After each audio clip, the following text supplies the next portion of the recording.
There we go. Hello, world, and welcome back to the world of Solaire as we follow. Hey.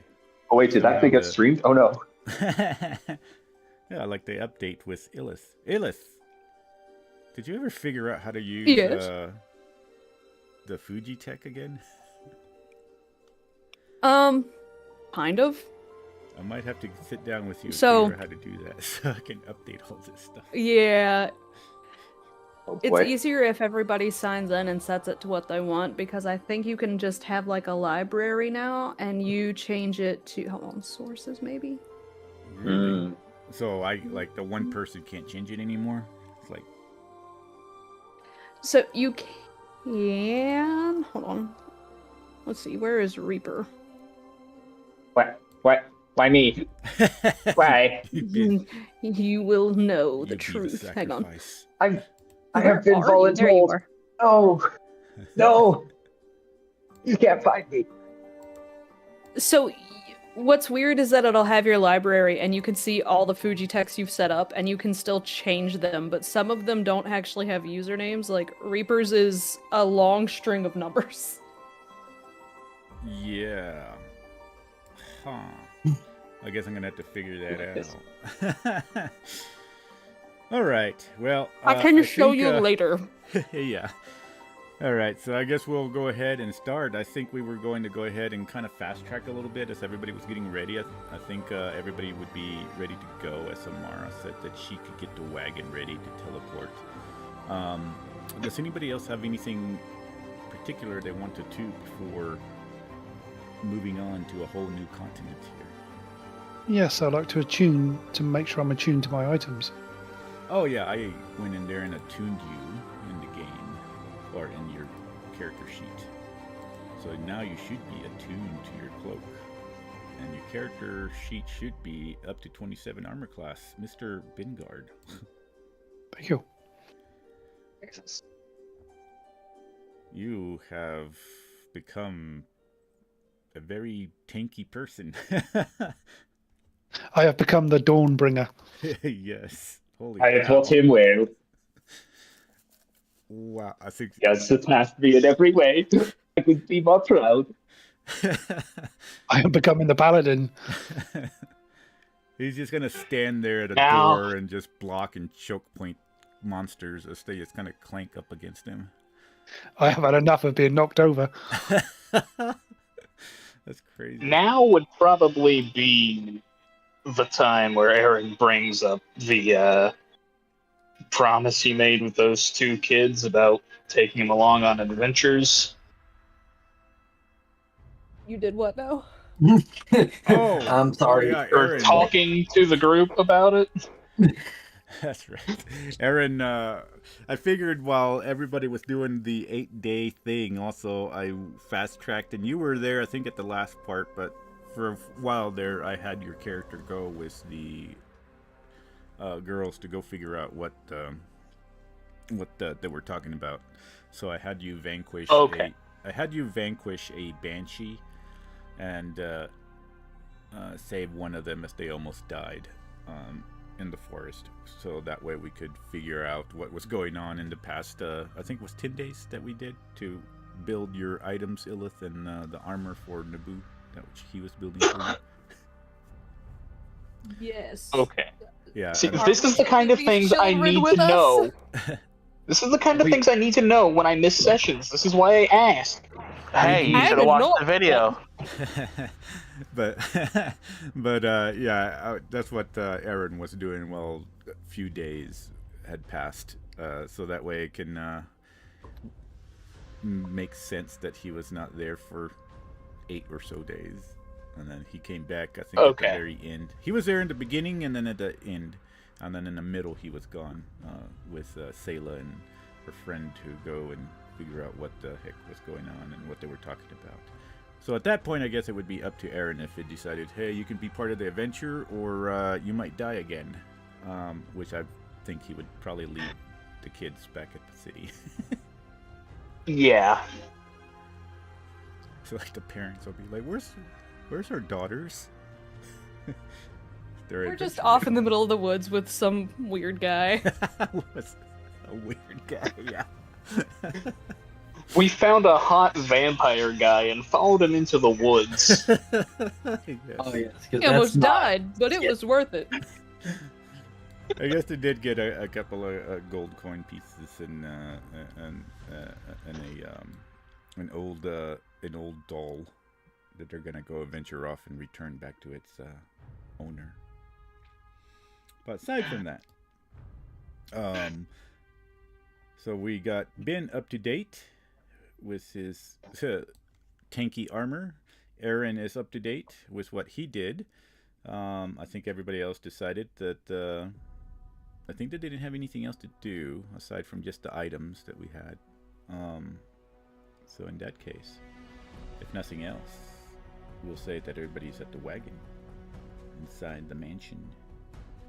And Amara is actually getting a ritual done, which I gotta make sure that that's gonna work. And oh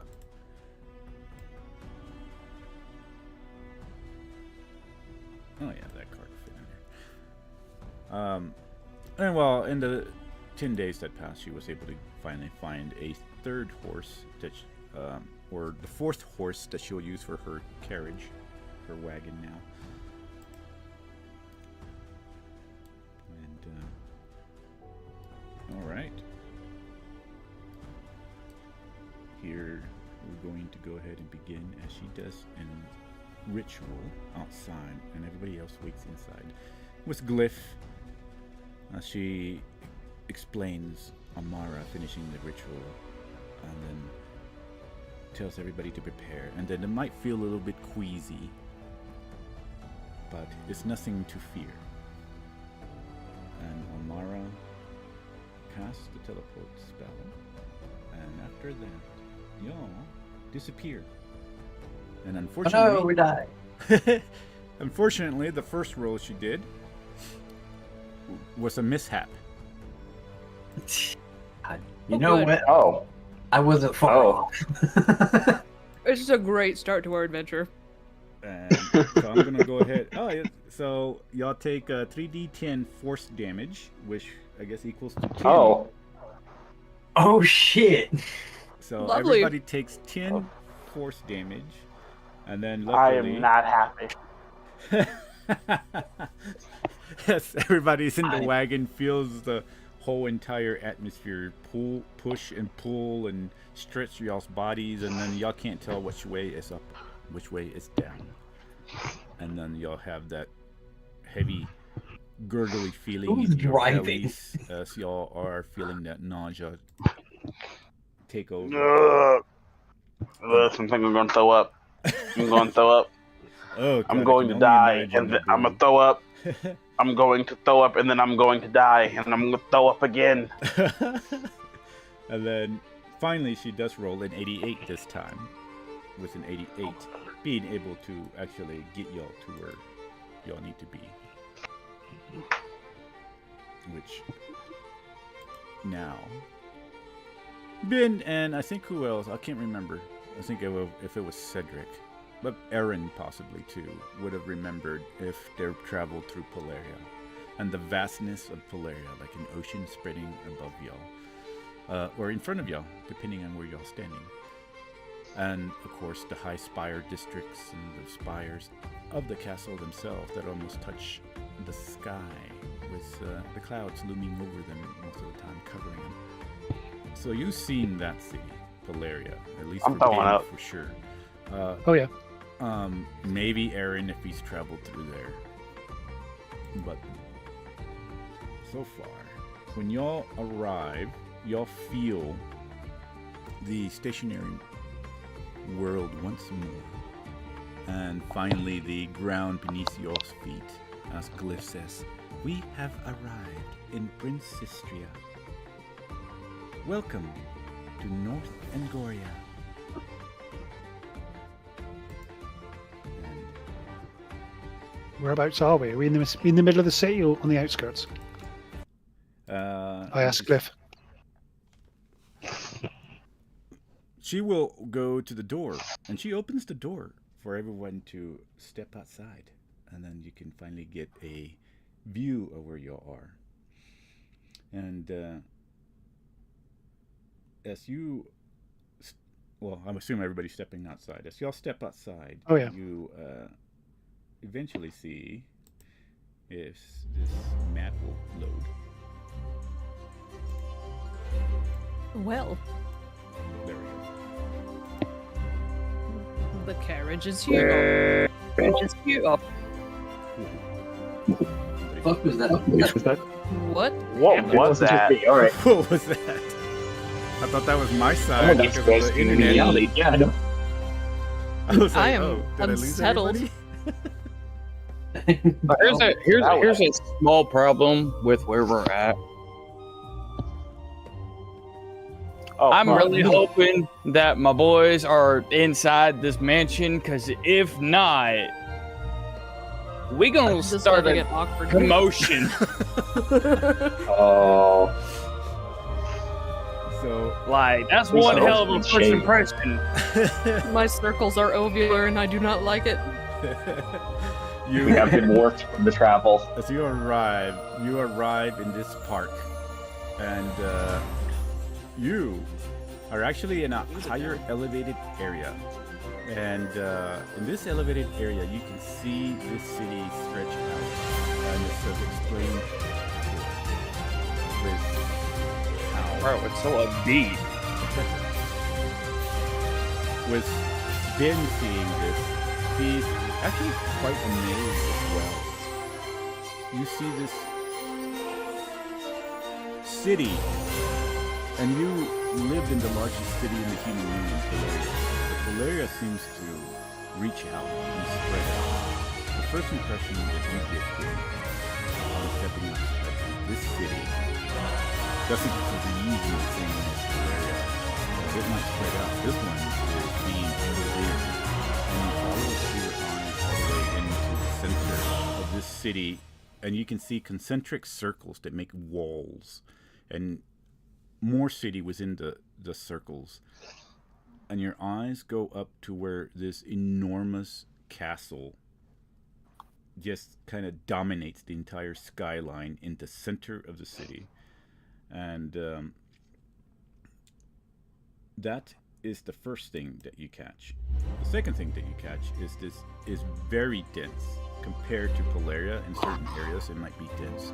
This one is much more dense, and while there might be greenery here and there, as your gaze goes more to the center, you see that there is more pavement than there is greenery. Possibly little bits and pieces of grass here and there from parks. And you also see that there is some sort of branching of rivers that also run here and there that you can barely notice. And Naboo, you probably would notice too, since he's a little bit taller than everybody else, from this elevation of where you are. But you can tell that some places are flat, other places elevate like this. It's not completely like an actual just flat plane like Polaria. And with that, Ooh, the Hobbit music, what the hell? just to got a remind couple of everything everybody, not like so this is what kind of in better. Oh my. Oh yeah. That's right, we're I don't in like it Cyrodiil. already. I swear to God. What is Cyrodiil again? I thought I heard that name before. Skyrim. Well, not Skyrim, Oblivion. Oblivion. Gotcha. I knew But that. Cyrodiil doesn't Just have walls. as many walls. The No. Imperial City. That's It to just has keep out the one the map. pole. And then we're going to. Like Office Rome. Amara has, of course, looks very different when she is outside and finishes. As everybody steps outside, she seems to actually change her dress code a little bit, or at least change the colors of what she wears.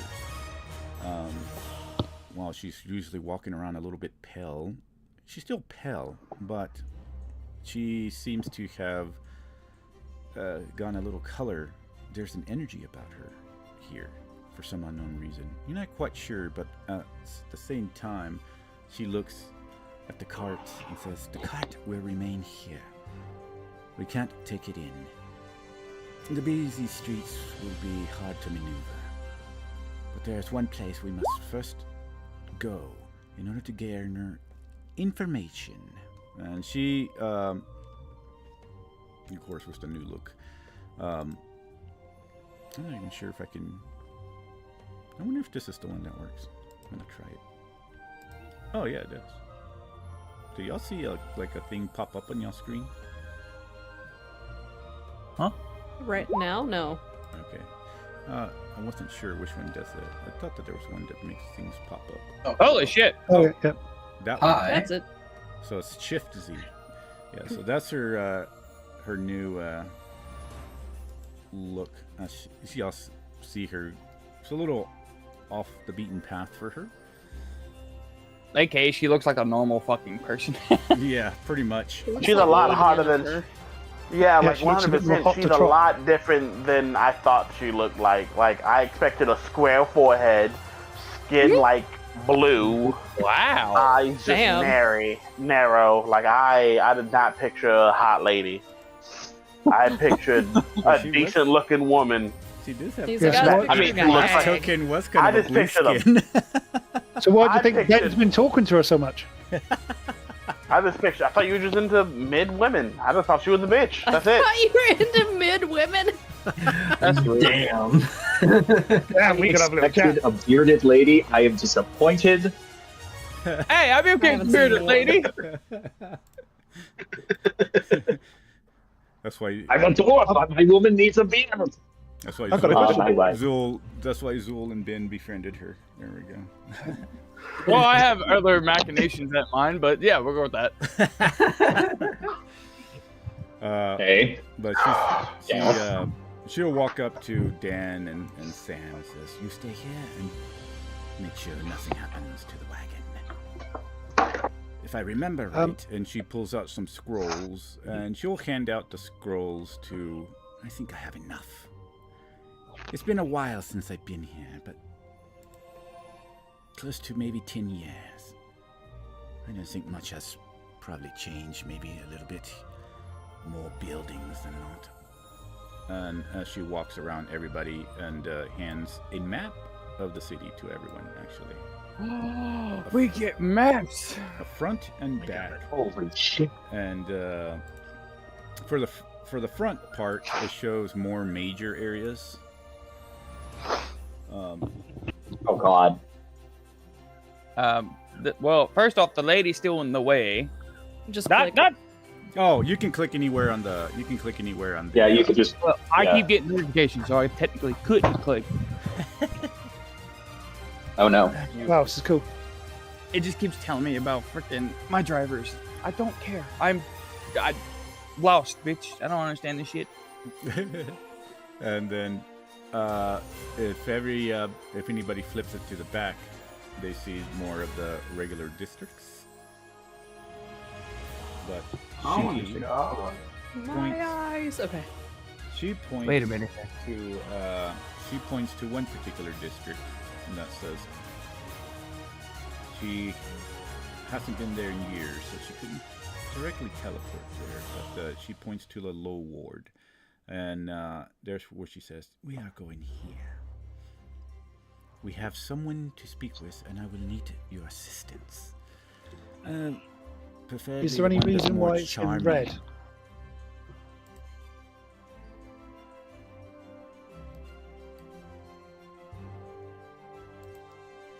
But What's Helen's? yeah, whoever wants to maybe volunteer for being the most charming person. Ain't me. I give him that Okay, charisma. if I must. I am so Almost proud. You know what? I'll do it. I'll be charming. Oh my gosh. Oh god. Oh god. We're gonna die. Every time Nobu smiles, you just see like rows and rows of razor sharp teeth. I mean, is there lots of people watching this wagon now? You just appeared out of nowhere. Currently, Is it a- not. There's people in the streets, but in the actual park right now, not anybody is currently in the park. Off in the distance, you can't see it in the streets. And she will start leading everyone into it. And as you follow her deeper into the city, where y'all are is in the outskirts of the Heart Green Park, basically, which the Heart Green Park is located, well, basically right there. I don't know if I can ping you. I'll ping here. Right on the other side of the city, yep. There we go. Okay. So there's where y'all are. And she starts leading y'all basically. Let me get this open. What the heck kind of drawing is that? That's weird. Freehand. I've never seen that. That changed this thing. Wow. But anyway, yeah. She starts leading y'all through this area right here. Going into basically the first blocks of the street. You can hear the... Well, while there are horses, there are no wagons. But it is very, very, maybe for Naboo, very uncomfortably filled with people.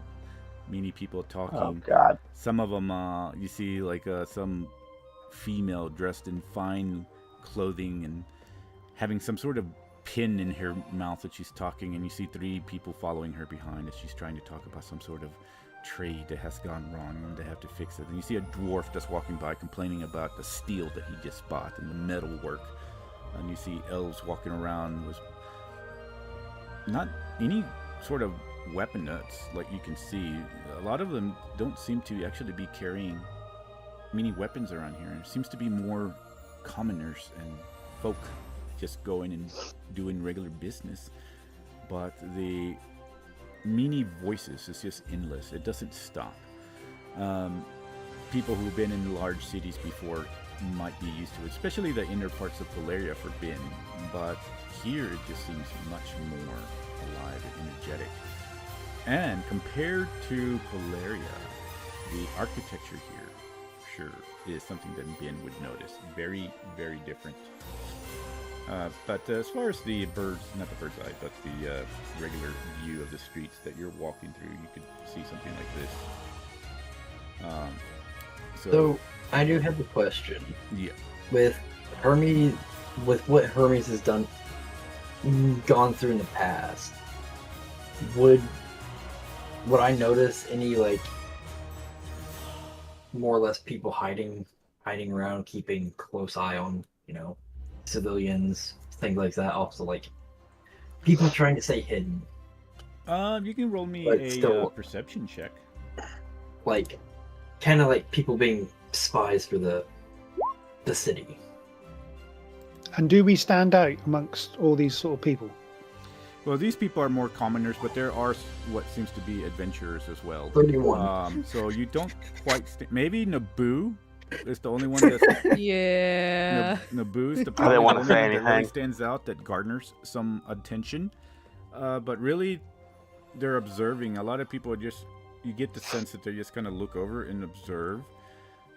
But everything still seems to be pretty normal here. They don't seem to have a large reaction.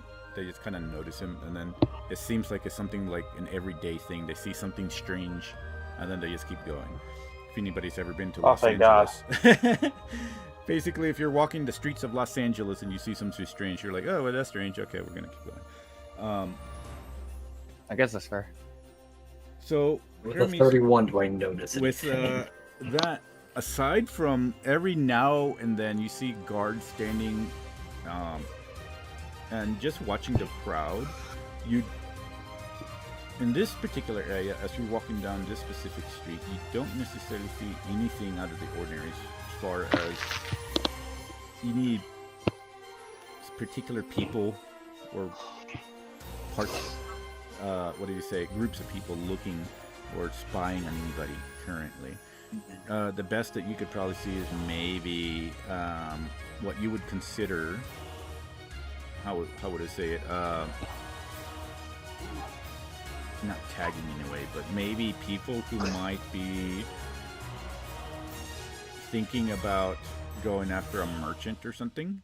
Something that you would notice that they're not associated with any kind of major, like, guild or anything, but you might see that there's street people who might try to go after vendors, and you see this every so often sporadically because it is a large city, so there are probably thieves, and they're probably marking the people, trying to see who they can get away with and who they can't get away with. Like, I would like to keep an eye out for suspicious people, and as we go along through this town, Okay. anybody that might constantly, clock us. Okay. I know how these. I've been in cities like this, large cities. I don't want things to go south. Exactly. All right. I will keep that in mind as y'all make it through these cities, and eventually, finally passing the inner wall. It takes at least a good little fast track after this to get y'all to where y'all going, as Amara seems to be very excited to get quiet, but there's a difference in excitement that y'all can feel. Eventually, for the most part, this is pretty much the architecture. You start seeing less and less of the greenery as y'all start going into the inner city, and more of this type of architecture everywhere. And of course the looming castle in the background. To the point to where y'all eventually finally start passing right almost past the castle. Right across it you can see just hundreds and hundreds of people looming around the castle. This is like a tourist attraction.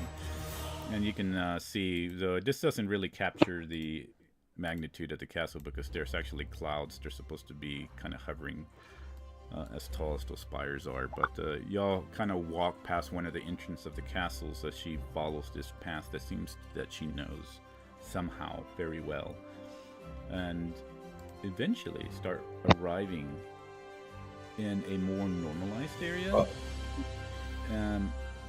A place that people start not much traffic happening, basically. And in this one, maybe Hermes would start noticing that, yes, it does get a little bit more interesting, and people actually clocking, in a way, other people in hoods, cloaks, basically. It seems to have that sense of they know each other in this area, or there is some sort of territory, possibly. But you start... Oh, go ahead. Sorry, I was going to, as we pass this, I'll just say to Thorag, did the dwarfs build that as we walk past? And if Thorag, if you want to roll a little bit of insight or history, or, let's see, I think that's what they're rolling, insight or history.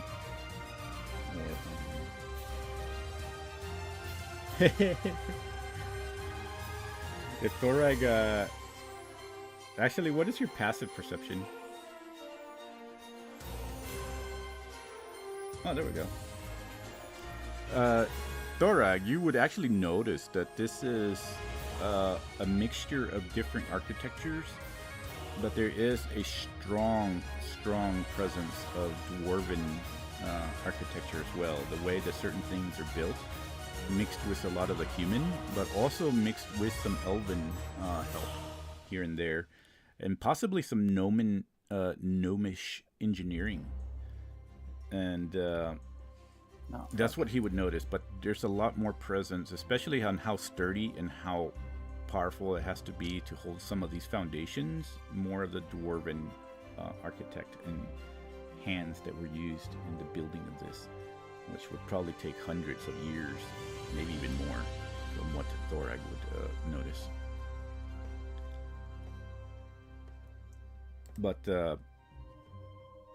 as Hermes, yeah, you were looking at this.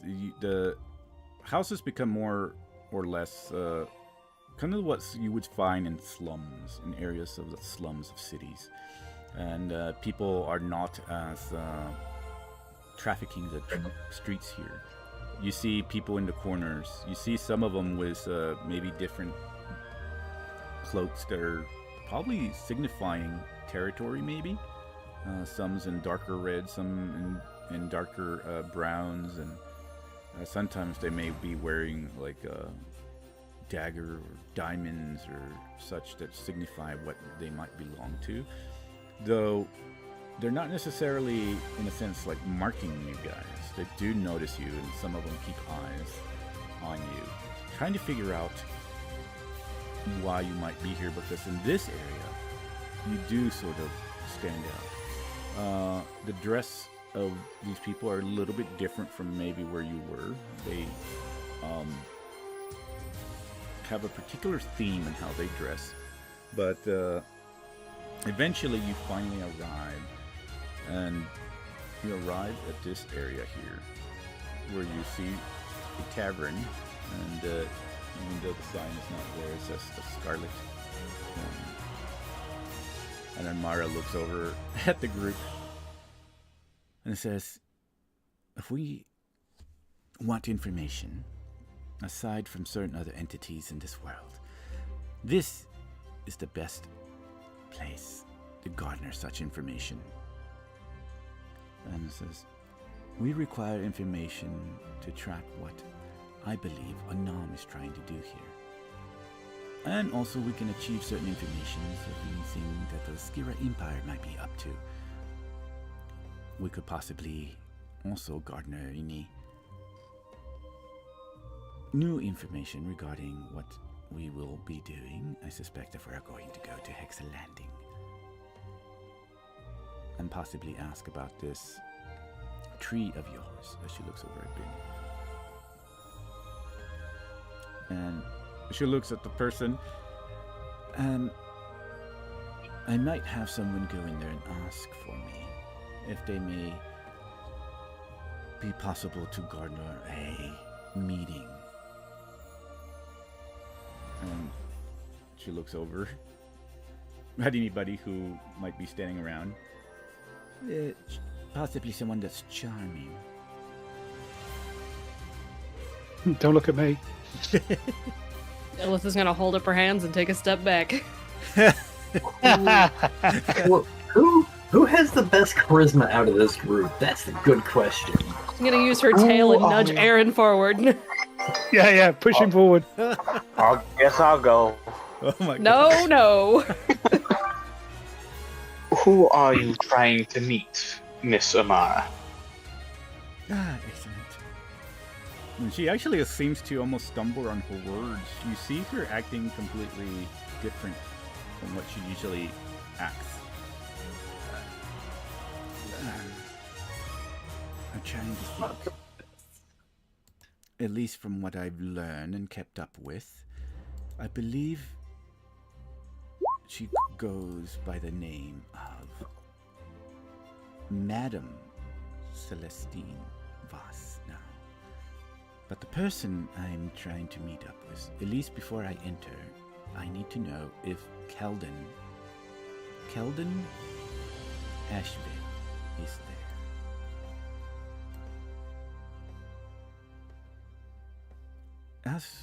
Okay. If you ask can you and repeat see that if name? he's there, tell her that someone from the past wishes to speak and possibly trade for information.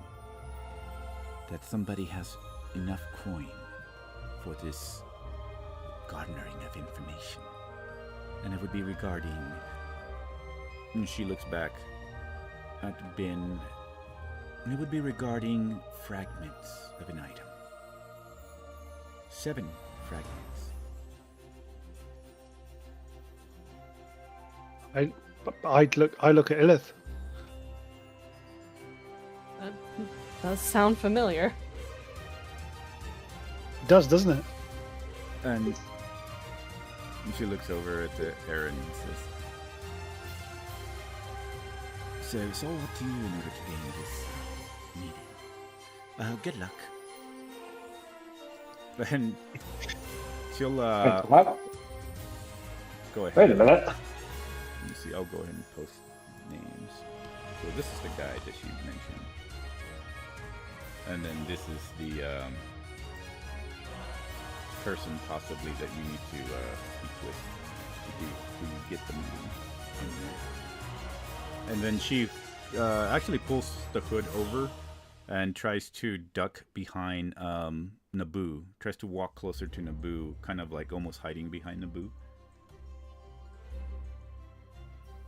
What are you doing? She looks over. Says, nothing. I'm just standing here. What are you doing? Why are you close to me? I'm not close to you. What are you talking about? You're in my space. I was here first. Sorry, Gemma, I can't with the music in the background. Sorry. If Aaron is going to go in, I would go in behind him and keep an eye from a distance. Okay. Like keeping close to the wall and watching and reading lips. All right. Yeah, Aaron, are you going in or? Yeah, as soon as she finishes asking me for if I can do this, I'm already making my way into the inn. Okay. And My boy, you got hiccups? Ellis, Take a deep breath. Ellis, And Yes. oh, right. Hayden's being weird. It's Point at it's Amara. fine. Just give her a moment. Amara then answers, "Just trust me on this, dwarf. We have to do this." And Aaron, as you walk in, you grab your token. You know, I could send Illith in with him, but it would be the most inconspicuous shit ever. Just send Nobu in with him. It'll be fine. It'd be great. Nobu is the muscle. All right. I was like, technically, I could go in there, but something go wrong. There's a high chance I'm gonna fucking blow it up with a fireball. So I would say that I forgot to completely skip that, but yeah, I was gonna say that your buddies would have played in the wagon, so it would have been up to you if you were gonna leave them there or not. I was like, inside of a city? No, because I don't want them walking around because there's a high chance it's gonna start something. Yeah, especially around here.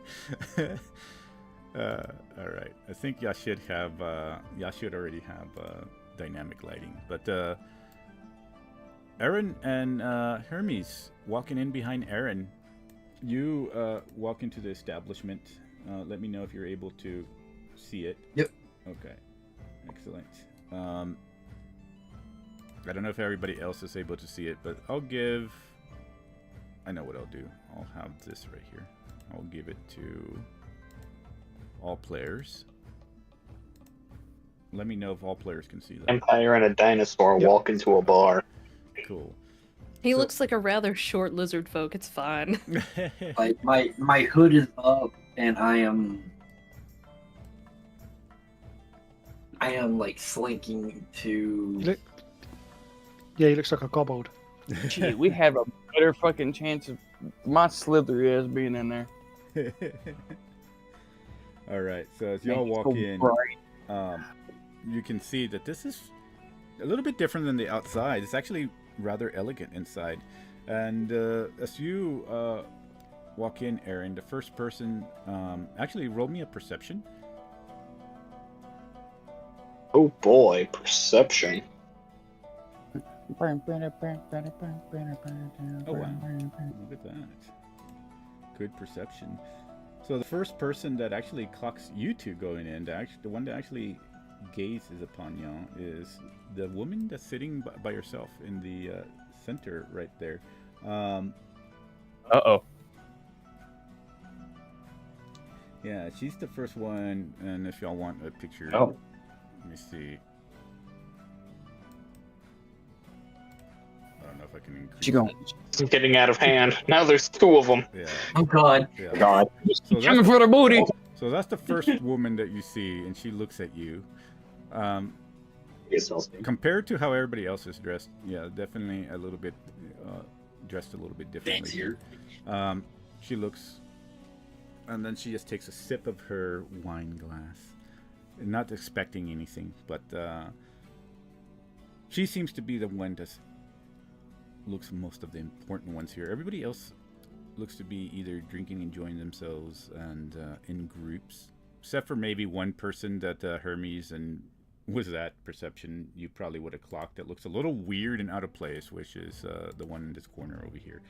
But aside from that, yeah, there's just a lot of talking and speaking, and you see this waitress over here walk over and hand her another wine, and she says, "Oh, there you go, miss.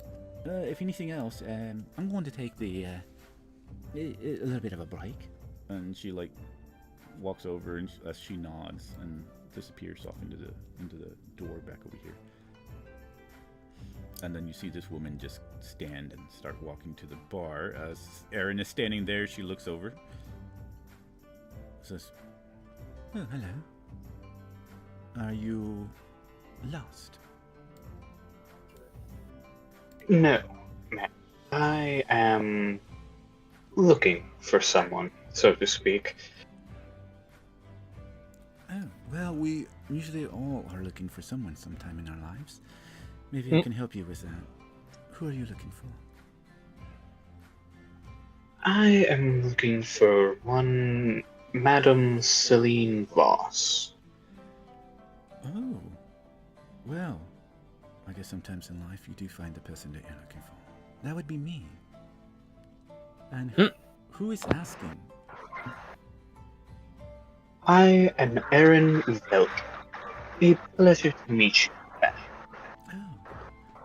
And she looks over at you. The pleasure is all mine. And she puts her hand out. I will. For anything shady. Wow.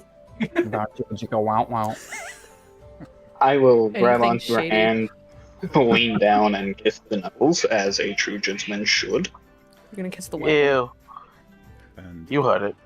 And then she smiles at you and is like, "To what do I owe this occasion for? What is it that you're looking for me for?" I need to arrange a meeting. Oh, curious. You have me intrigued. And what sort of meeting will this be? A meeting to trade for information. I've been told that one Mr. Keldon Ashvale has information that I am seeking. And she raises an eyebrow to that. Oh. Well, not very many know that he gives out such information. Very particular few. May I ask who was the person that sent you here that knows Keldon? By first name. Okay, bye. What? Did he leave? Is that? Yeah. Oh, welcome back. Jeez. He was like, "Forget this." He's back. Hey, nice. Hi. Good morning, Dinah. Yeah, morning. Sorry, I'm a bit late. Bless your heart. Jointed. Just a bit of snow, you'll be fine. I don't know. Did you get snow where you are, Dinah? If they're getting snow in Australian summer, we have a real problem. That's Arlene Melbourne gets snow. Over to where I am, we don't get snow. My technically form of snow is Marley, my dog, the notorious dog that always wants to have a walk at this certain point in time. Oh dear. Mm. All right, back to the harlot. Damn. Rude. Damn! She's a Trying nice to be lady. nice. Ignoring Skeletor in the corner. Look, Yes. he I see. isn't a problem. We ain't a problem. I was Fair doing that. enough. Hey, we need a problem. I can easily create a distraction. Yeah. But anyway, continue, Mr. Aaron.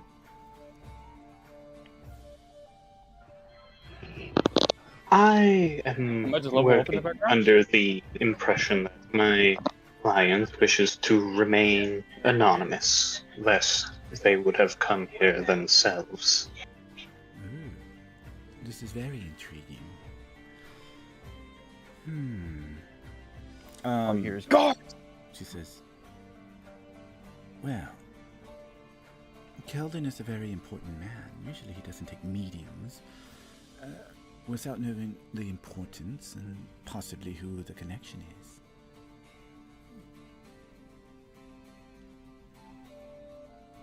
The importance comes in the form of fragments of an item. Fragments of 7 of them, to be specific. Then she kind of gets intrigued. 7 items. 7 fragments. Well, now that sounds interesting. Particularly interesting because of current, let's just say, rumors floating around. Especially around the areas of the central continent.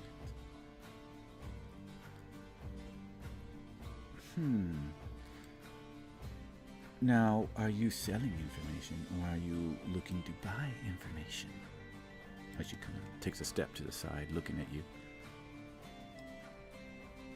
She's trying to size you up, boy. I am in the market to purchase information. The client has assured me that there will be coin aplenty for any information given. Well, if it's regarding certain fragments, I assure you this information will not be, I'll say, cheap.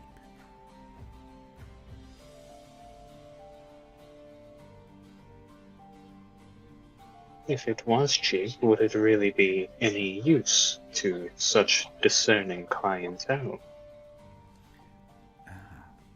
Touche. She smiles.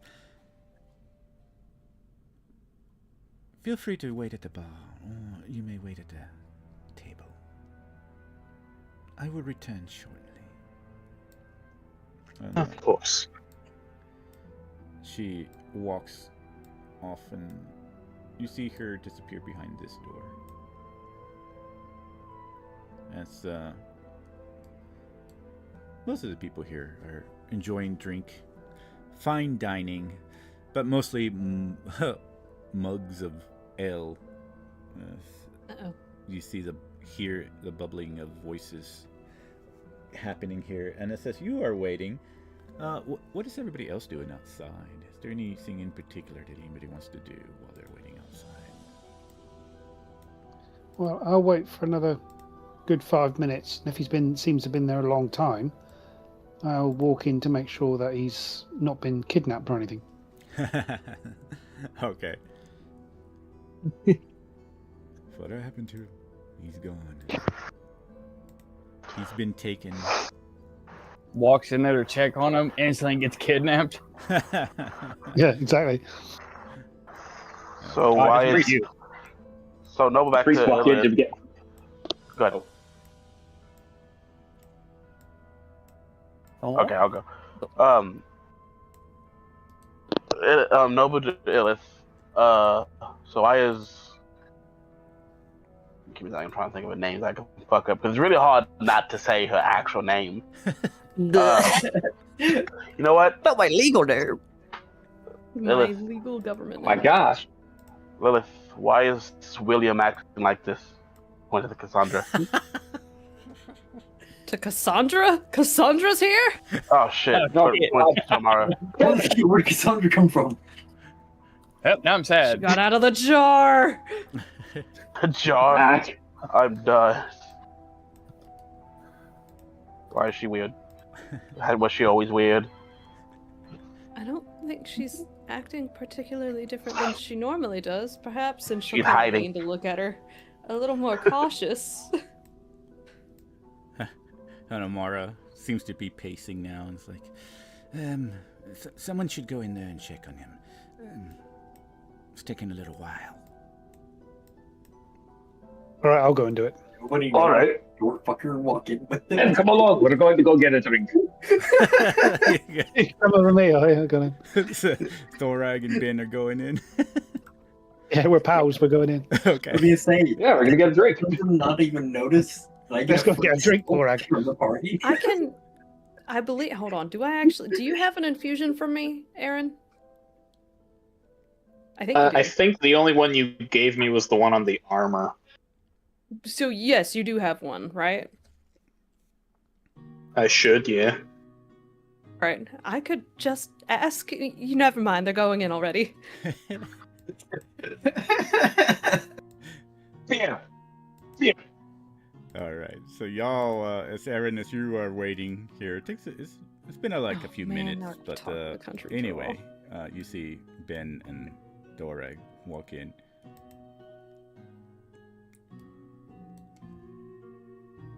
And Ben and Thorag, you see Hermes and Aaron off in the distance. Okay, we'll sort of we'll clock them, but ignore them and walk towards the bar, like we're not part of them. Oh yeah. We see that they're alive and well. We're gonna just go and enjoy a drink. Nice. Yeah, exactly what we're gonna do. What we normally do. Yeah. Then we'll have a chat about cleric stuff and bore everyone to death. Yeah, no, this is far less we're checking on our friends and far more, we want a drink. Two priests walk into a bar. We're just missing the third one. The gangs of priests. All right, go ahead and put yourself in the bar wherever you want, Mr. Bin. I didn't know we were making a small clan of priests. I know, right? I'm still on the outside thing. Yeah, we're on the outside. Can't see. Oh, we're blind. Boom. There we go. I'm on the outside. Oh, we're in. There you go. Oh, there's a couple of seats over at the bar. Let's go. Yeah, come on, man. Y'all can press the Alt and then move with the mouse if y'all need to not be under block, but it should be all right. You sit down. You see this woman step out. I'll help Thorag get on his chair. It's quite hostile. Excuse you. Wow. I have good, strong legs. I can hobble just fine. I'm only 600 years old. I'll whisper in his ear. We're role playing. Oh, thank you, young man. You see the female. Oh, this is a terrible idea. The role play. Adjusting on the seat. And she says, "Oh, I'm sorry. Is the stool's too large or tall for you, sir?" It's fine for me, but it's both for him. Huh. I'll have to adjust that sometime. Usually most dwarves don't have problems. Can I help you, gentlemen? What would you like? What do you prefer? Ale? We have the finest ale. We also have the finest wine. Elven wine from Elandria, and then some of the most wonderful Elandrian wines you can What's your fancy, Grim? Take the ale. We'll have 2 ales. Ale it is. And she, if Aaron is looking at all, she will hold one finger up to Aaron, but unless he's not, but then she'll go ahead and get a couple of mugs, and you see the smaller under the counter as she starts filling him up. And she places him on the counter and slides him over to you. Whoa. I'm married. She says, "That will be 2 silver each." She smiles, and then she winks at Thorag. Uh-oh. Oh. It's just a 2 silvers, right? There goes your next ex-wife. Oh, no, I love my wife. Oh, Lord. She'll accept the silver coins. "Gentlemen, if you excuse me, if you need anything else, feel free to walk over or just say my name, Celeste." Oh, all right. And she winks over at Thorag again as she walks away. Bro. I'm a married man. I'm a happily married man. I'm a married man. Happily married man.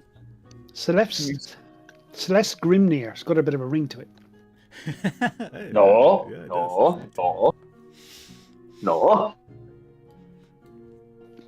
And then she'll sit down and says, "All right. Keldon will be down shortly. So tell me, where do you travel from, stranger?" Me and a group of comrades have come here from southern Angoria. Ah. And as she looks over in the room and looking over at Thorag and Ben, and is Hermes just sitting at the table? He's not trying to remain, I guess, like not. I'm not trying to like. I'm like staying close, but not like within earshot because of how noisy it might be. Yeah, I'm keeping within earshot of both groups. Okay. So you sit at the opposite table. Yeah. So she just kind of looks about and says, "Oh, would any of them be your group?" And she points over to Ben and Thorag. Ah, Damn. yes, the old married couple. Oh. That's nice to know. Damn. They do look like a wonderful couple. I'll remember this. She looks over and says, 3%. I remember this. Like I'll get you. I will be sitting like here in like this chair, but my head's turned and I'm keeping an eye on her. Okay. Subtle. He says, you know, you can invite your friends in if you have others. They chose to allow me to come in here. I was not expecting the rest of them to come with me, however. I do believe they are out exploring the city. First time here, I do believe. Ah. It is much of a city to explore. If they need any places of interest, just let me know and I can give some suggestions. As she smiles. And then she'll pick up her drink and takes a sip. What particularly are you into? What sort of enjoyments do you prefer? Well, I'm sorry, please repeat. She says, what are you into? What type of enjoyments do you prefer? I Origami. find most of my pleasure out in the wilds, hunting creatures that should not dare disturb the living. Oh, well, that's interesting. We could always use people like that all around the world, especially currently with the, well, attacks happening around the world. Yeah. Very, very sad, everything that has been happening. I do believe that there are at least some sort of pushback. I've heard heroes rising. And, Hermes, you can roll me a perception. Perception. 29. the one to keep it Wow. warm. You do notice that this is a person that starts coming downstairs and start heading right toward the table where they're sitting. And he actually moves over to the side and he looks over at Celeste. Nods and says, "Oh, alright. So, are you the person that's inquiring about Keldon?" You must be Lord Ashvale. A pleasure to meet you. I am Aaron Veldrak. Ah, Erin, yes. How do you particularly know who I am? Somebody says that they know me is very strange to me since I usually keep that particular name hidden. A client of mine has asked me to come and broker information. Ah, I heard something about the information regarding 7 fragments out there in the world. Is this the information that you are hoping to at least broker for? It is. He walks up to you. Though I don't usually inquire as to what information this is be used for. I am very interested in this one particularly because it used my particular name that usually is hidden. Would I be able to ask, what are you intending to use this information for? Especially because of the things that are going around. If I'm correct in assuming a particular 7 fragments in this world, it could be very dangerous to whoever I give information such to.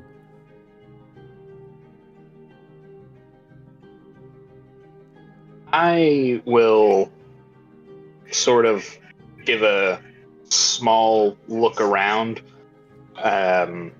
Is the fella in the corner over there looking at us, or is he just doing his own thing? Roll me an insight. Are you talking about Skeletor? Yeah. Leave Skeletor alone. Look, I've been like looking at him on the map. I'm like, he doesn't seem very trustworthy. Yeah. He doesn't seem like a casual NPC tavern goer. I'm just saying, y'all being real fucking racist right now. Yes, I am. You see someone who looks a little bit different from you, it's a fucking problem. You If I racist. could It's Edgy see the Edgehog, Oh. okay? You could be undead. You never bloody know. I might do a little check in a minute. Where you gonna pull a Cassandra? Oh, God. Yeah, I might do. I have turned on dead. Nail no, his hands at the it's table and then ask him questions. So 15 with insight. You can also add a little bit of investigation there. You can tell that he's not particularly paying attention to this table. He's more paying attention to the table that's over here, to the boom right there. If that, The Oh, one my with the adventure massive friends. amount of people. yeah. My question, I do have a question. What would Skeletor's attire look like? I want to look Skeletor? closely at Skeletor's attire and what's his face, the guy that just walked down. Any like insignias, anything like that? Roll me a go ahead and roll me another perception. We'll go with perception on this Okay. one. He gonna find you out. He gonna beat your ass. Oh my God. 29. You are very perceptive. All right. As far as the one that walked down, you actually do notice that there is. Well, the first thing you would notice is his hand. There's a tattoo, represents a few. I figured you talk common. You could probably read common. The letter T. Not sure why it's there, and then has some other floral-like or inscriptions around it. And the other thing you would notice is they have like a ring, and the signet ring is like a scarlet coin, basically. And then you also see that there's threads wrapped around, silver threads wrapped around that coin, and you see that both of them are wearing it. So Keldon and Celestine are wearing that ring, and then the person over here doesn't seem to be wearing anything that signifies any sort of sigil. What you can tell from the Skeletor person is that though it looks like he has a skeletal face, you can actually start noticing that it is more of a mask. Can't tell what type of mask it is. If it's made like of regular plastic, maybe, or other, maybe Plastic? iron. Or actually, there's no plastic in this world, but yeah, like it's, I was about to say. yeah, there's Plastic is a gnomish invention. yeah. See. Oh no, oil Porcelain, is maybe? gonna destroy everything. Oh, but No. yeah, more of a you can't tell if it's like iron or maybe leather or something that's also just very realistic looking, but you can tell with that roll that it's not an actual face. But he does have kind of glowy eyes, and he's wearing what you see there, pretty much a dark hood. Might look similar to what Keldon is wearing, but not in the same I guess, theme and mood that it was capturing. His is more ominous. Keldon's means more tactical and useful, utility-like. But yeah. And anybody that's waiting outside, you notice that a little bit more than 5 minutes have passed. So I'm going to jump over here really quick. And we're going to take out Mr. Bungard and Mr. Grimier here. The old married couple. Yes, the married couple. We're going to put them over here. Anybody else doing anything while this is happening as Amara's starting to pace around and she looks over at Illith? What do you think is taking so long? Give me a minute, I can't hear anything. Oh. I have a very loud redeem going and I can't hear. I'm sorry, but Amara, there's a thing called Twitch, and our friend Lilith can't hear what's going on. Amara's There was voices in her head called chat. Oh my god. And a raid Hold is on. here. Wait, it's almost over. Amara just kind of walks circles around Cedric. Okay, I can hear again. She seems Look, to I be, never she knew seems they to be in fought her own capture. mind. Cedric, that is your name, correct? Yes, it is my name. Yes, it is my name. Go find Aaron and ask him what's taking so long. Well, he didn't say if it took him this long to be captured. I guess it's my turn to be captured. Yeah, don't See worry you about in, like, being captured. 5 I'll go in minutes. there and get you all. Just loudly in Aaron's ear suddenly as Illith snapped to, Aaron, are you captured?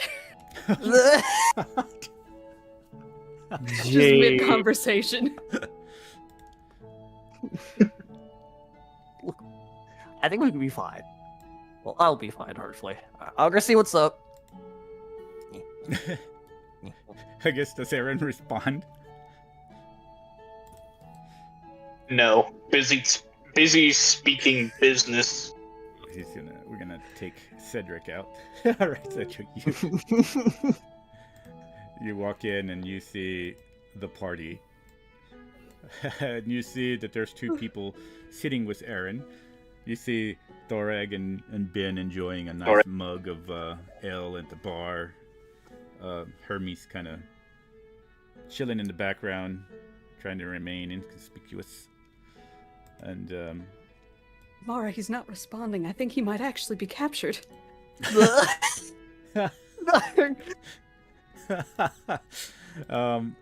far as I swear to God, we can't just do one thing without people getting into trouble. I swear to God, if the dragon comes, I'm done with you people.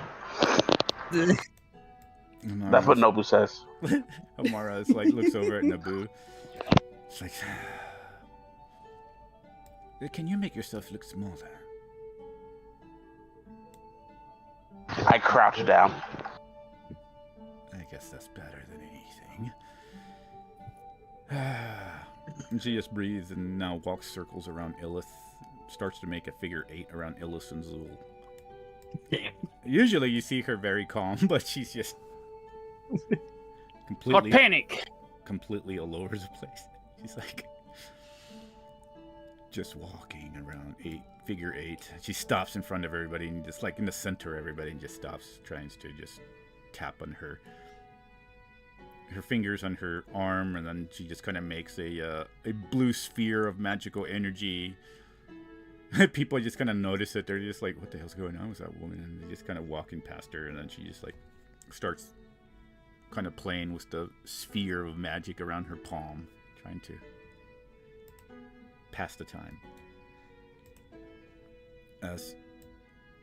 All right, we'll jump back over here to Cedric. You see the group. You see Aaron. And yeah, Aaron, what were you saying? Sorry. I will lean a bit closer to the table and kind of motion Keller to lean down with me. And he leans down. My client is looking for items that can help her break her bond with a nom. Large exhale. Death.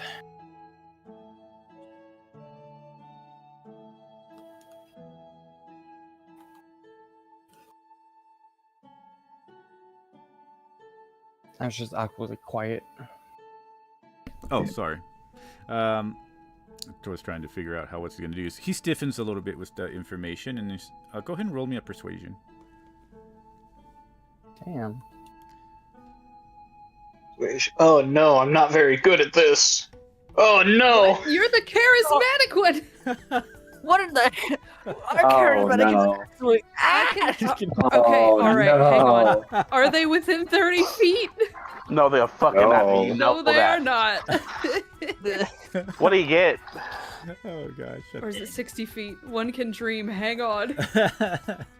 It's 30 feet. You're boned. He looks over and says, Can I do something to try and assist this? "That'd be interesting." Make yourself known. What are you trying to do? In Yes. Thieves' Can, Uh-oh. I will knock on the, like, as I'm making direct eye contact with him, I'm going to ask through Thieves' Can if, or say that our person is somebody from long time past, wishing to find information on items and knowledge. Oh, that's interesting. Go ahead and you roll me a persuasion. Good lord. I mean, I'm not good at persuasion. I was just hoping. Somebody's gonna fucking fail terribly. We really need to get a bard. We have 3 clerics though, guys. Just know that we have 3 fucking clerics. Holy Jesus! Oh, that's Okay. fucking great. Well, That's All great. right. Well, You're right. And you were looking at Keldon? Yep. All right. Let me see his intelligence really quick. Okay. So that's a good persuasive roll right there. He looks over at that and he's like, thieves can't. I need to roll something. I Okay. was about to be like, if this man says thieves can't and then licks his fingers, I'm done. A good representation. Anyways, back to the real meeting mode of this conversation. He looks back over at People Aaron turning up. and he says, all right then. I'm willing to give this information, but I would have to meet the client first in order to see who it is. This is very particular information, and the price for it is going to be higher than most information we're willing to part with, if you understand what I'm saying. Of course. Says, so why don't you just go ahead and speak with your client? We'll be here. We're not going anywhere, at least that I am aware of. And he looks over at Celeste, and she shrugs her shoulders. It's like, well, after the day that we had yesterday, I'm just intending to stay here and enjoy my beautiful Leolandrin wine. I'm going to stand up and I'm going to head towards the door to go confront Amara. As he's doing that, I'm going to respond to Illith. The meeting is set. As Keldon just We thought you were kidnapped. You couldn't respond sooner. I was about to signal the win. As Keldon just kind of walks behind Hermes as he walks out, just kind of gazing at him, at the little guy. He looks over at Aaron, so that's your friend right there? Yes, I'm not quite sure what he is, but he has proven to be quite the irreplaceable ally. There, he knows Doesn't some know. interesting cunt right there. A little bit broken, but I sort of remember it from years past. Studied all types. It's good to know when you're in my line of business, but I have not seen that here. Used very often. I'm very curious. Maybe I might have some questions for him later on. Oh no. He walks over to the bar. But I'll be here enjoying a drink. If you just let me know when your client wishes to actually meet. And he goes behind the bar. Looks over at the people. Well, hello ladies. Are you enjoying your drink? And he begins a conversation with them. Hermes, you are going outside. We'll go ahead and bring you back out here. And anybody else do anything else in the bar? The fuck? What? That's what I was Another thinking. round. Oh, okay. Aaron is going to lounge back in the chair he's in. This female just kind of sits over here on this side and says, well, while we wait, how about we get to know each other a little bit better? Oh, there it is. And she says, so, tell me a little bit more about yourself. You piqued my interest.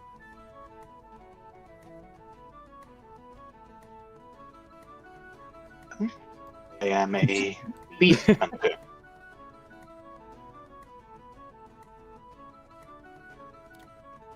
What did you say? I am a beast hunter. Beasts pertaining to the undead. Ah. That is very useful for the current situation in the world. I don't think I've ever met anyone that was a beast hunter. So, tell me, how does one get into that profession? Who raised me really turned me into what I am today. Ah. Well, you know, sometimes, I guess family and following in the footsteps of family can be an honorable thing, and sometimes that children are left to the world in order to be able to carry on the legacy of their parents.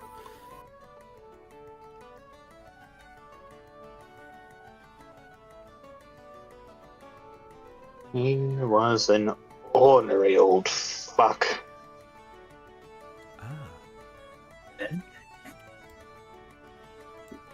And as that conversation is carrying on, you see Calden walk over to this side. It's like, oh, hi there, gentlemen.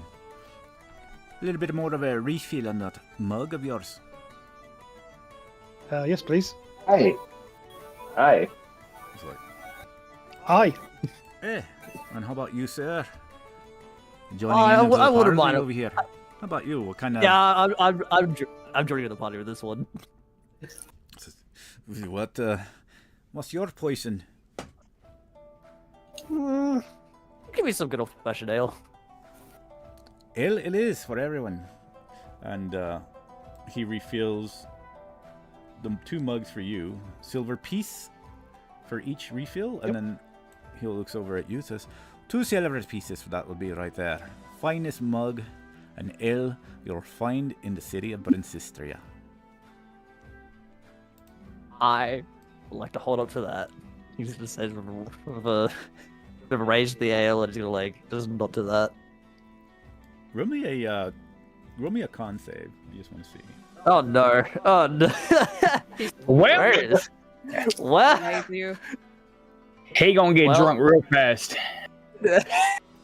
I actually do want to roll a nat 1 for shits and giggles. Bro, this is funny. This is the point in time where I am praying on my hands and knees. Where is my character sheet? There's my character sheet. Get out of here, Paradox. Paradox. I'm sorry. I'm looking at something. Con save, right? Yeah. Damn, was that at least character decent? sheet down. You chug this mug of ale, and interestingly enough, it's not as it doesn't bite as most other ales do. It doesn't have that bitterness as well. It actually has a little bit of it, but it goes down a little bit warmer. Not as how would I say?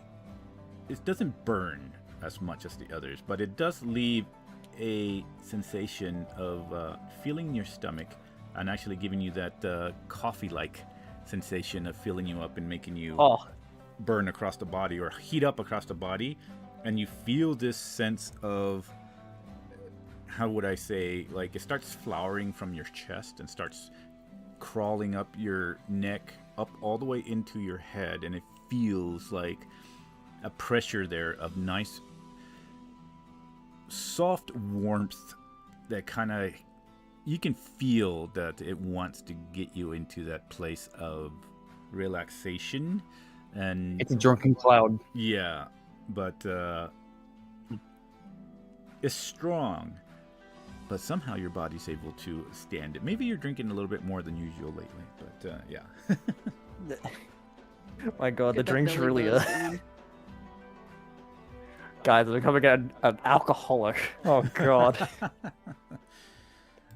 And he'll say, well, all right, gentlemen, if you'll need anything else, please feel free to ask Celeste over there. As for me, I got a couple of things in order to go up in the kitchen here. He'll look over at Thorag and winks at Thorag and then disappears into the door. Thorag is really just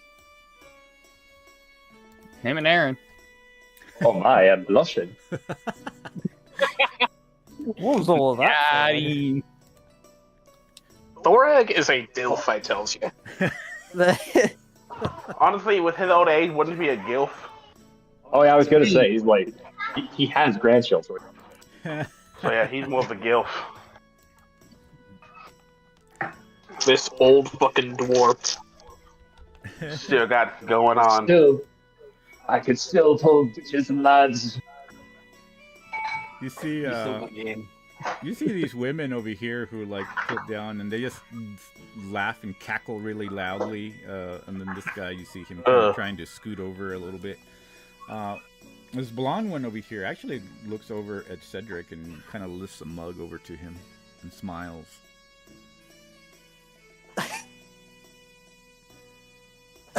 Hey, I have a question. Yes. Like, this is kind of like going off something, but since Aaron wasn't here, you know, like you had to control his character in the background. Yeah. Are the two little girls with us?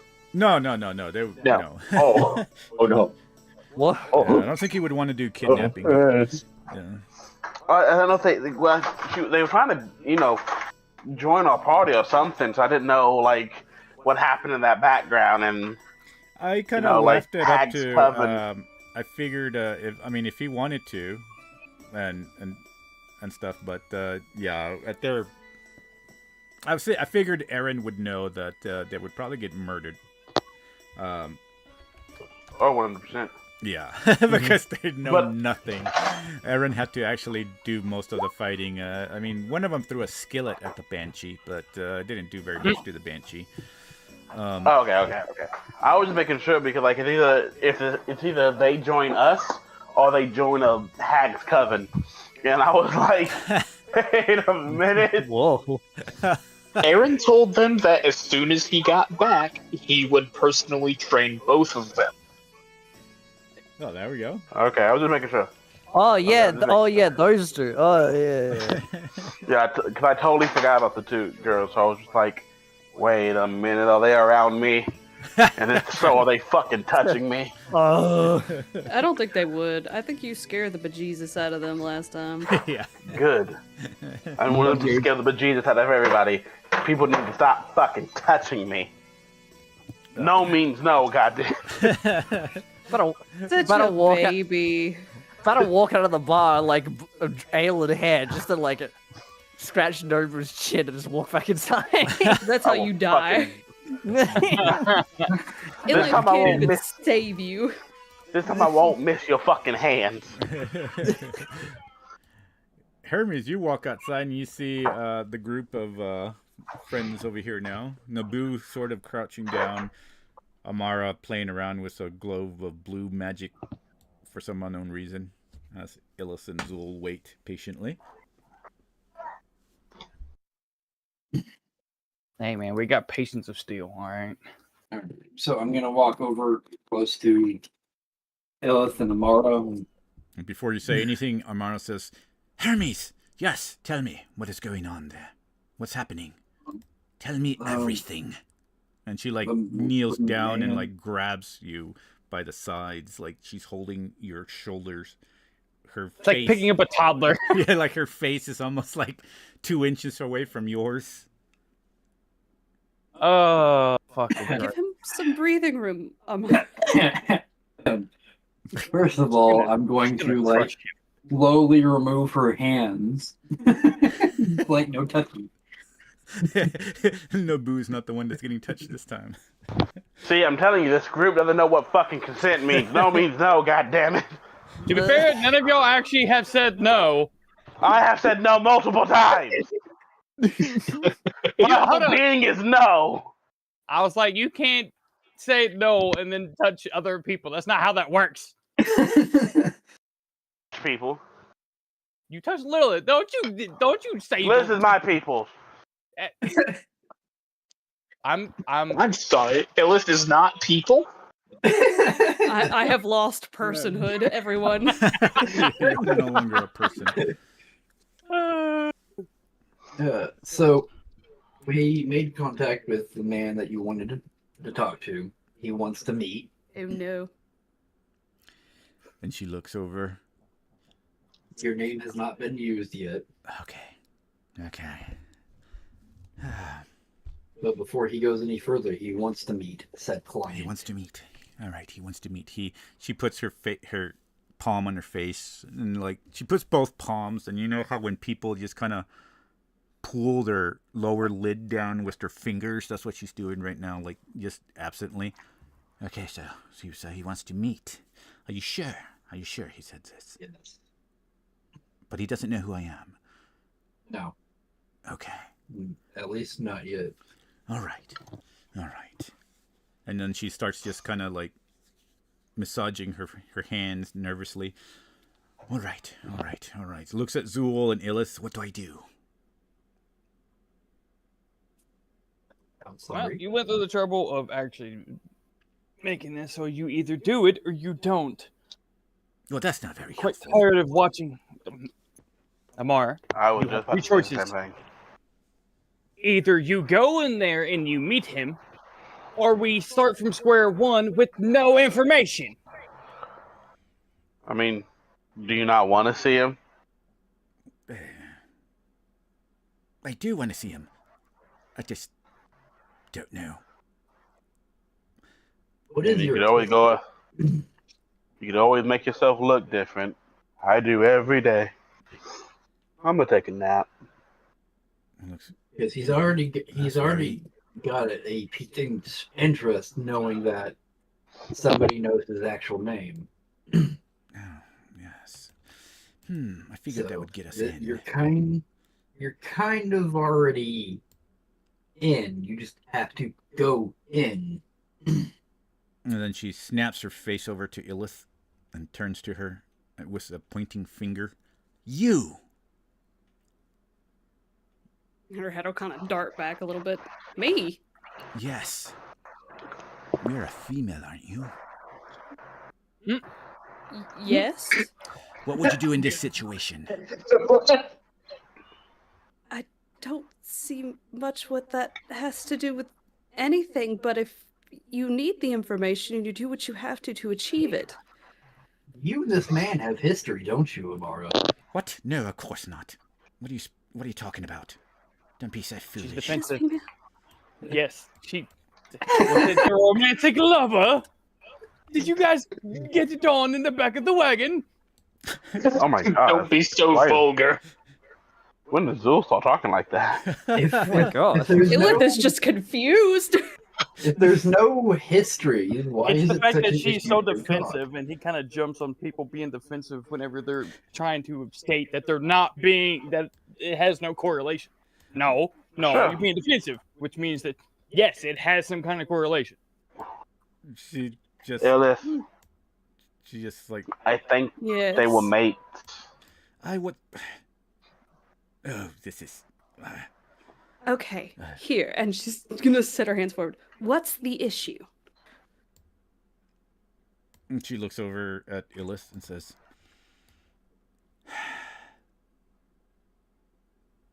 I Silence. used to know him. Yes.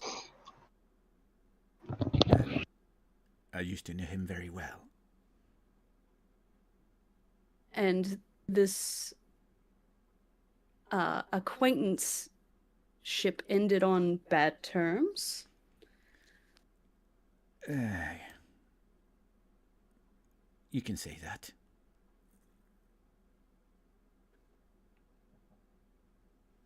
Oh, she's gonna rub her face. Does he want you dead? Or in jail? I don't know. Maybe he does. Oh, I didn't think about that. Maybe he does want to kill me. I don't know. It's been 10 years. I doubt we would be standing here talking if he believed it was you and wanted you dead that badly. But if you'd like, perhaps we can meet somewhere where you have more of an advantage if it does come to combat. But I don't get that feeling. Oh, yes, of course. No, of course you wouldn't get that feeling. I would destroy the whole entire block if it came to that. I'm not worried about that. I'm gonna grab her hand and start leading her inside.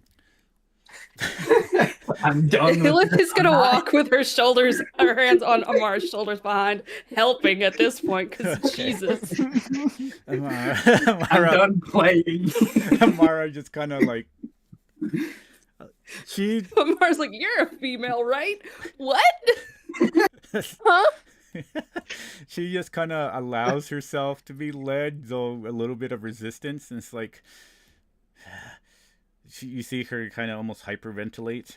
You've seen her like stand up against monsters, and then she's just kind of hyperventilating here, like almost like a fear in her eyes as you lead her. And let me see. I guess the three of y'all are gonna go back in. Right. She's like, Every little thing. she's like, it's never all right. And then we're gonna go in here, and then as everybody else is having their little conversation with Thorag and the love of his life. The love of his life. My eyes. My second class. God, what a woman. The door opens as Hermes leads Amara in, and all of a sudden, Ilith steps in. I'm going to make direct eye contact with the lady Aaron's talking to. Wait, you're gonna what? Make direct eye contact with the person Aaron's contacting to. And then with my eyes, I'm going to motion to the room that dude walked into. And as soon as Illis walks in, Amara is in. She makes eye contact.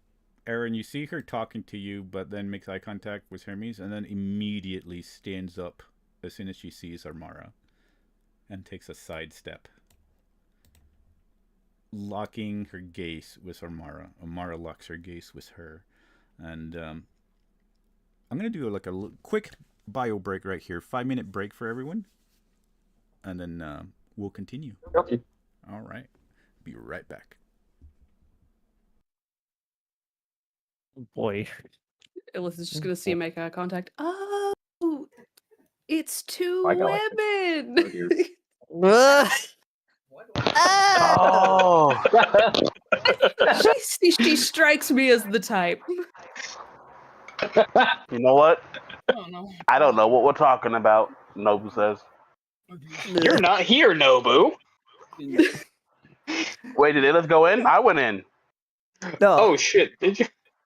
I'm not staying the fuck outside in this random ass town that I've never been in without my safety net. Leading fuck Zul outta outside here. all by himself. I would start a fire. It's an ex-lover situation. I knew it. Wait, nobody's not here. It I'm was gonna a check love outside the door. triangle. The Oh, way he's he coming, he's coming. staring her down. Ellis, you realize Nobu's not in here, so you run outside and the whole town's on fire. And I have a single torch. It's like that meme where the guy comes in with the pizza box. I might keep you guys. I might mute myself and just stay in call just to listen to the nonsense that's to happen. I am enthralled with this. This is great. Yeah.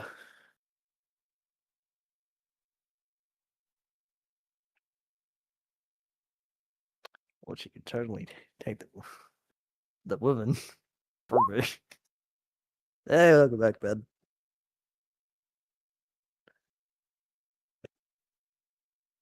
And since you've been gone, want a bio break, so just to let you know what's going on, Ellis and everybody else went inside except for Nobu, and now the town's on fire. I'm sure it's fine. Nobu set it on fire. Left him outside for 30 seconds and he's already caused some damages around. Well, guys, that's another city we're not allowed back into. Hey, it's not my How many fault. times has this happened? Hey, don't worry about it. Just a couple of months travel. We're not too far from my hometown. Oh no. That's supposed to make us feel better. Why do I, I feel don't like know we're if somehow that's gonna really something to brag about in this context. Look, it just sounds like we're gonna get kicked out from your hometown at this point. Oh no, I wouldn't allow a violent arsonist in my hometown.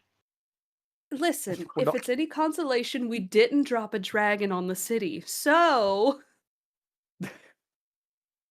I believe that was the plan, was to drop it on Hexa Landing. Oh God, right. Hexa Landing. Oh, That was one of our ways to kill the dragon. landing. And he's... You say dragons all the time, thinking like this is all normal. I don't really got myself into it. Hey. We've had how many encounters with dragons? 3, 2? More than I like. All right. Too many for Bosco. All right. Well, this is happening. Anything interesting happening at the bar? Just I don't know. Is there anything interesting happening? just stories Oh. of the stories of the wife, just mainly.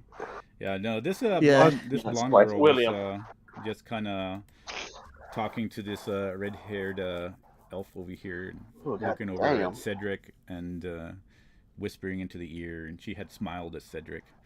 You see this guy trying to make his way slowly over to the elf. He starts trying to make a conversation, and it seems like the elf is. Just tell him that I messaged him. The elf is William. Yeah. Put me inside here. Nobu's not going to be outside by her. If Ellis is in here, put me in here because I'm not being here by my fucking self. What a mistake. Everyone this panicking. was. Yeah, everyone panicking in 5, 4, 3, 2. Yeah. What the fuck is that? Well, I come in like 100%. I realize I'm by myself. I kind of like look to my left, look to my right. I just see all kinds of fucking people. I hate them all. And I go to my safety net. all right. I'll put you in here in a little bit because we're kind of going through what was happening just as Illis is walking through the door with Armara. But By the way, I'm William, just gonna lean forward into Amara's ear and whisper, I thought you said it was a man.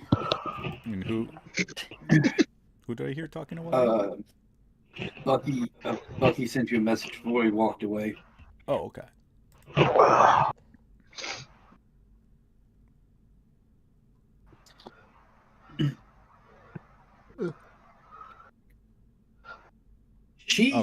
Amara is a normal human, ain't she? Yeah. As normal as a human can be. And Very human. as y'all are, well, if y'all are talking and carry on conversation, y'all facing toward the bar, so you probably wouldn't. Y'all can roll a perception. It'll probably be a pretty high perception, but just to see what's going on behind y'all. Perception. For the one side at the bar, since they're kind of facing away from all this. We're going to like perception. What is my perception? Oh wow. Damn, Ben. Is freaking perceptive as hell. I think he notices. Yeah, I guess he's sitting to the side having this conversation with Thorag. I've got my back to the wall, the corner of the wall, and I'm sitting looking at both sides. Yeah, it's okay. Eyes spread. Yeah, Cedric is just like enjoying. He drank the ale and he kind of enjoying this conversation with Thorag. He's more interested in the second wife story than everything.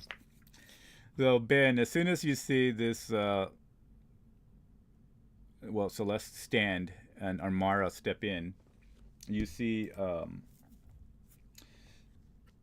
the area, the energy sort of changes. Aaron, you would also sense this. Hermes, you kind of sense this. Ilith, you walk in, you don't know anything because you hadn't been in here. But you, Aaron, if you're sitting there, roll me a perception. I kick the rag stool and say, "Heads up, guys! Shit's about to hit the fan." Ooh, dang, 25. Why do you say that? Ben is gonna look around. We're kind of like, as this is happening, Aaron, you're the one who first sees Skeletor kind of stiffen a little bit as he looks toward this group over here. And this group, as soon as the way that Celeste stood up, this group over here suddenly kind of quiets down a little bit, and a few of the gazes turn toward her. And they seem to stiffen up like as if they were about to get ready for something, but then seem to relax right now. As that's the only synergy that you see in here. Like there's something going on. You're not quite sure what's happening between there. Aside from that, everybody else is trying to have a conversation, and like this guy's trying to pick up on this elf girl. And Celeste moves over behind Aaron and looks over at Amara. Says, "Well, 10 years, and you have the audacity to finally make a presence here, Amara." And you see Amara like step forward. I guess it would be up to Ilith if she steps and whatever Hermes is doing. Like, I will stand my ground. I still have a hold of her hand. She's not getting far. Unless she's going to put strength to pull me with her. She's going to start pulling you with. She doesn't even notice. It's like she's pulling you. But she steps forward and says, "Celeste, it looks like you've done well for yourself. I've heard that you had gained proprietor of the tavern that we used to visit when we were young." And she says, "Yes. As you know, without the support of the family, it came a little bit rougher after you left. After you abandoned the group, leaving us to take the fall for everything. And almost a murder charge upon everyone. If it wasn't for Keldon, we would have been imprisoned. But I was still branded. Though my family..." She clenches her fist. "The nobles that they are and wish to keep their names clean. Help me to keep the brand a secret. Well, because of you."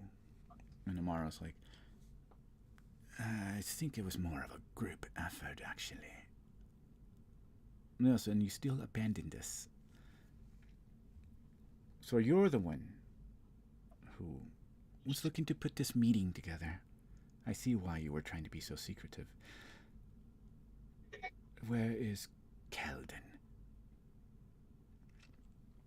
And she'll look over past this door over here, and for a while she seems like she just kind of stares blankly at the door, and then she steps back, and then she looks over at Aaron,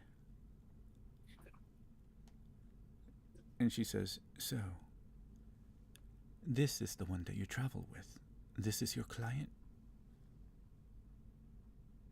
Indeed, madam. I do hope you hold no ill will towards me for the secrecy. I don't think I will hold ill will. It seems you will have enough problems already associating with Armara. She's not as bad as the stories make her out to be. Or at least, she hasn't shown herself to be so far. And as Naboo walks in, slithers on through as you finish this. As Naboo walks in, this guy walks back in. You left me. Ow! And I was out there in the cold. and You had the necromancer to keep you company. Who? As Who Naboo the hell walks is in, Zool? everybody does kind of lay their gaze upon Naboo, and the tavern kind of quiets down a little bit. Celeste kind of waves her hands, and you hear the music come back on, and she looks over at Keldon. Keldon stops at the door as Naboo and him kind of walk in at the same time, but his eyes doesn't even fall on Naboo. It falls on Armara, as Armara looks back over the counter. Everybody at unless y'all three are still talking, these three people at the inn just kind of quiet down, confused, looking at Naboo, but Armara and Keldon make eye contact, and they just kind of stand still for a while, and then you see the jaw of Keldon just kind of twitch a little bit and get tense, like he's biting down on his teeth. And then he makes a fist, and then he walks around the counter, looks over at the people, looks over at the tavern, and then just kind of makes a straight line for Amara. I was gonna say I would put myself in between the two.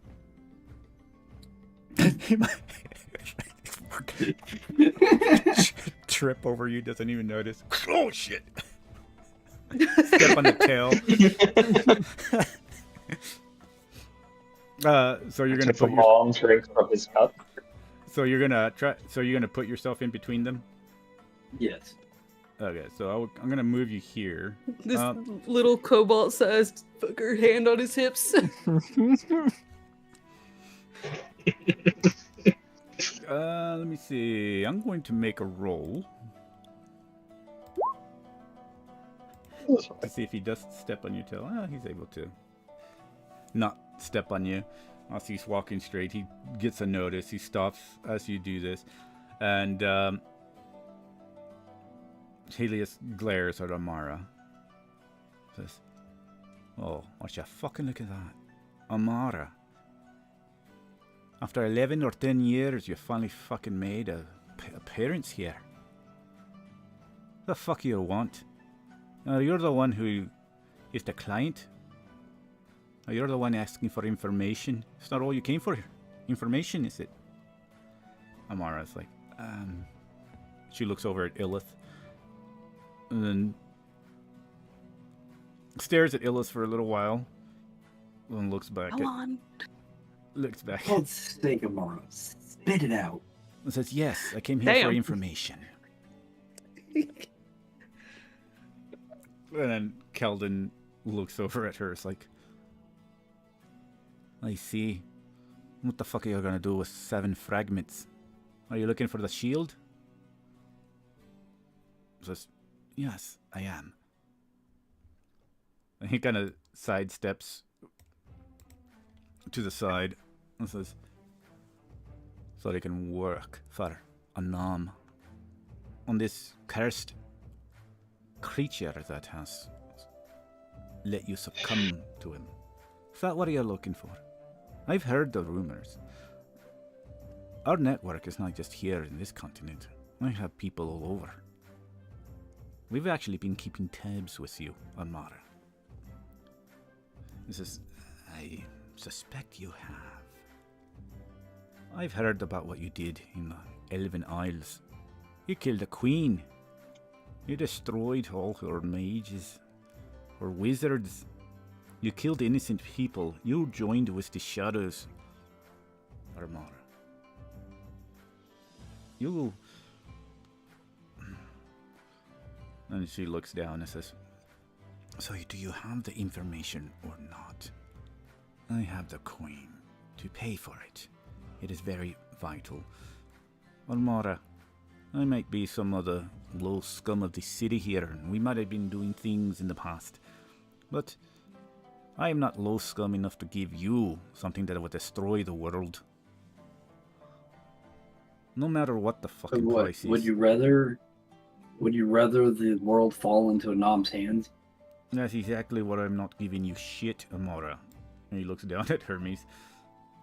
I know who she works for. Don't think I don't know. At the moment, she works for us. Says, Those shadows I know have already been a problem. But because of the other Saurian that stands with us. Peeking up over heads behind everybody. He looks confused. It's like, what the fuck is a Saurian? He meant to say diseased lizard folk. You're gonna feel a tail slap the back of your knee to buckle it. You're gonna hear a couple sparks come from me. Feel its tail's just gonna knock out one of your knees. He kind of like steps back a little bit. Diseased? What do you mean, diseased? What's it? We're not diseased. He's just... Ignore him. There's 3 of you here. I want to make sure that this disease is not going to get here into my tavern. It's a very reputable tavern I here. look around. The third one?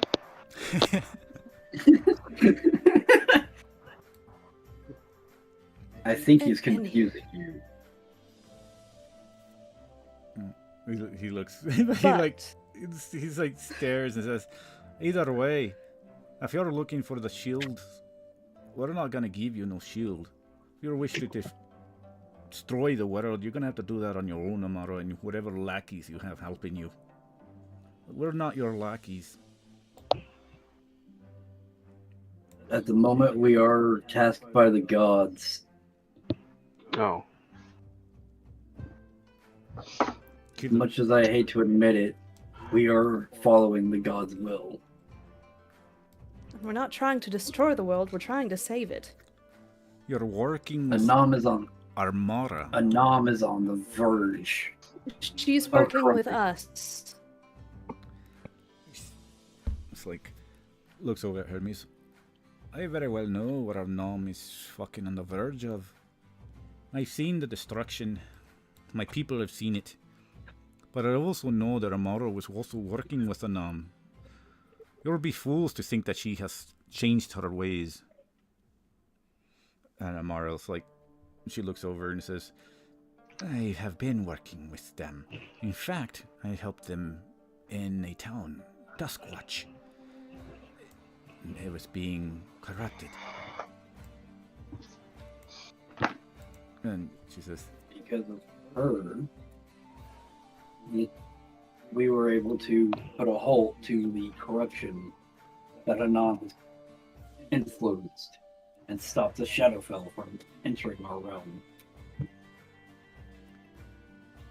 You see Celeste just step back, and she goes blank face again. Like her face seems to be blank, and she seems to be looking toward the stairs. For been rolling that high of perception that you can see. But so as that's happening, you see this man and this elf start walking down.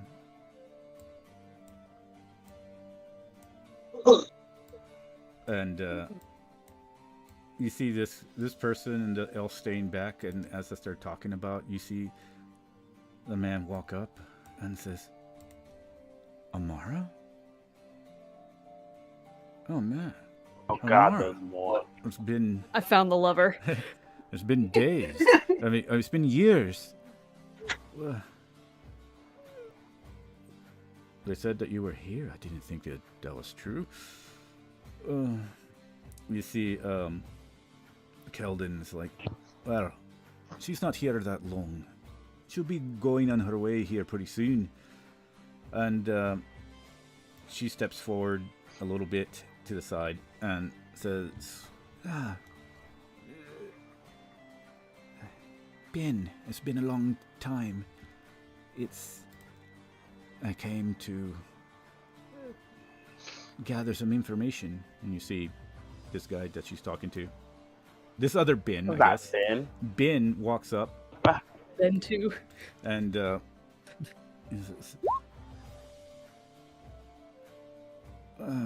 well, I've been keeping up to date to what the whole group has been telling me. I think we all have a little bit of a misunderstanding. He looks over at Keldon as to what happened. And Amara looks over at Keldon and says, look, Fortuna has also decided to help me. And you see Keldon look over at her now and says, a sister of yours. I've also heard that you tried to kill her at least 2 times. Something with a battle at the shore when you figured out that somebody had been part of your family. When they tried to kill you retaliated and destroyed your entire cousins. Is that true? Yes. They killed our parents. And Fortuna wasn't willing to do justice. And I was. So I did what was right. I exacted justice on those that murdered our parents. Those that were part of our family, that were supposed to be family. Instead they were betrayers. Then why did you try to kill her over at the Battle of the Shadow Isle then? I've heard about that battle as well. On your Master of the Shadows. He says, I did not kill her. I simply put her down to get her out of the way. I did not intend to kill her. I had something else that was intending to kill her, but that's under control now. Look, I am here because I know what is going on in the world, and I can stop it. I know how to stop it. I have the directions of where Reynald worked with Anam. I know where the nodes are that he will be attacking. I know what is going on here in Brensistria. Brensistria has some of the strongest ley lines in the world. If you don't believe me, you will know within a few months what he's planning to do. The corruption. Queen Syria thought that she was protecting the city. She thought that she was creating these man-made ley lines, using the power of the natural ones to surround the city. But what Anam knows is that it makes it even weaker. Her most powerful shield in the city is actually her worst weapon against her. And Keldon is looking over at the group now. So, you're trying to tell me that you are aligned with this group and that they're helping you to bring down Anam.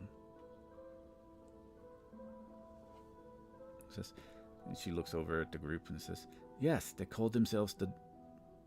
What was that again? She looks over at Hermes. Dawn Wardens. Oh, yes. They call themselves the Dawn Wardens. And she looks over. If you don't believe me, I have the backing of... She looks over at the group at the bar. The ones who follow the gods. I have a follower of Persephina. And I have a follower of... she steps over to Cedric. Who do you follow? Leolandra. I have a follower of Leolandra. On the elf... oh, wait, no, you're a dwarf. A dwarf god. Keldon is like... Doesn't look very impressed. This elf kind of steps over to the side over here. And, all right, you have all these people here. I don't even know who they are, but you could just have them under your magical spells or whatever. What kind of suggestion spells has she put you under? Suggestion spells? I'm just gonna look back at the other guys at the bar. Would my I'm character practically know fine. that she is immune to being charmed? I feel like you would. I don't think so. Yeah, you would know. Okay. Yeah, you would know. Because that immunity comes from your race or the god? I forgot. It's the goddess, yeah. Yeah, so yeah, you would know. Yeah, Cedric, go ahead. Oh yeah, so he's gonna look over to the people at the bar like, I feel very mind controlled in my head at the moment. The only thing that I'm really controlled is this ale in my head. Yeah, he's tasty. I would He's say. an idiot. No, idiots. Are you even old enough to drink, Cedric? I'm old enough to drink. Thank you very much. I don't look that young. Actually, I should take that as a compliment. Thank you. You see these people just kind of stepping away because they see this large group of people. These people here at the table just kind of keep looking over toward Celeste, and actually now they're eyeing everybody that went downstairs. But I'm gonna clock the rooms. Like, I'm gonna look at Card or whatever his name is. Can we take this into a more discreet room, not pesto the rest of your patrons? And he looks, he sighs. Says, all right, we can take this to a more discreet area. For now, I don't really trust you to know most of the other things here. We can just go to the kitchen. I think that would be safer for us right now. Just come on, Armora. Everybody follow me into the kitchen. Excuse me, sir and madam. And he'll walk over here.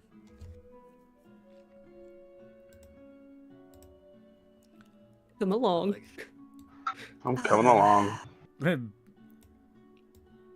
He's kind of looking at everyone in the group. He's gonna look at the ale like, all right. Cedric, you can stay here if you really would like to. No. I gotta make sure you guys are all safe. I'd prefer it almost, but okay.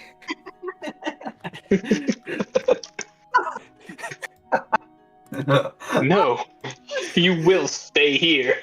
How big is No, Noah? I insist. Enjoy your ale. No. I'll go in. No. How big Could is just Noah? stay with Thorag, make sure the bar is safe, and I'll push him back out. Cedric, can you go get Zol for us? Oh yeah, don't worry. I'm gonna cast Arcane Lock on the door. I think Zool actually went exploring the city. Cedric didn't get outside. Where'd he go?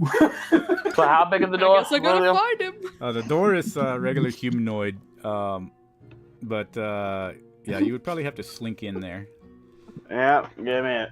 Yeah, okay. That means Illith has to kind Oh, of sorry, squeeze through sorry, too. Let me just like, I got hold it. on. There's so much room grabbed in you. here. I need to grab. There we go. There you go. No, but Everybody trade looks. places with you. Everybody Sorry, looks over sorry. at Naboo squeezing in, and they're like, You see Keldon just like, Okay. what the fuck is he? Okay. Keldon just like silence. Speaking of, What are you looking at? Nope. Keldon is like, I'm not really quite sure what the fuck I'm looking at. And he like turns back to Armara, which their bin is between her and Keldon. And we're gonna actually let me see. Let me do this real quick.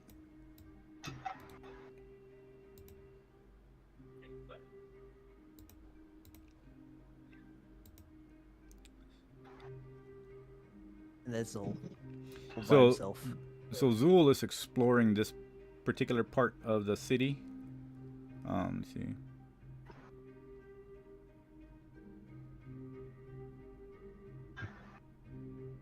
For fuck's sakes. Okay. Is there any? Are you still here, Bucky? Is there any particular thing you're doing as far as exploring? Is there anything that anybody he wishes to talk to, or just pretty much just a goddess and Just redoing kind of bonds? more or less get like decent information. I mean, this is new. I mean, I don't know. Like, they were just gonna go have a meeting, so I was like, I can use this time to walk around and get more information about this city and the area around it and things like that. Shit, I could even find magic shops. I don't know if they'll have this in the, the lowdowns, but hey, I don't know. Yeah. We'll just have you roll me a persuasion for a carousing rule and see what you can find out. Cable playing with mouse. Stop. Thank you. You said persuasion? Yeah. All right, let's hope for the best. You're ugly. Why do you do that? I hate it getting stuck on the side of the fucking screen. That's so annoying. Buy a bigger 19. screen. It was gonna be a 2. I'm sad. It went from a 19 to a 5. Well, basically, you're walking about in the city, in this particular area, in this district of the where you kind of remember a little bit of the streets, but it's so vast. But at least the area, and you know how to get back at least to the tavern.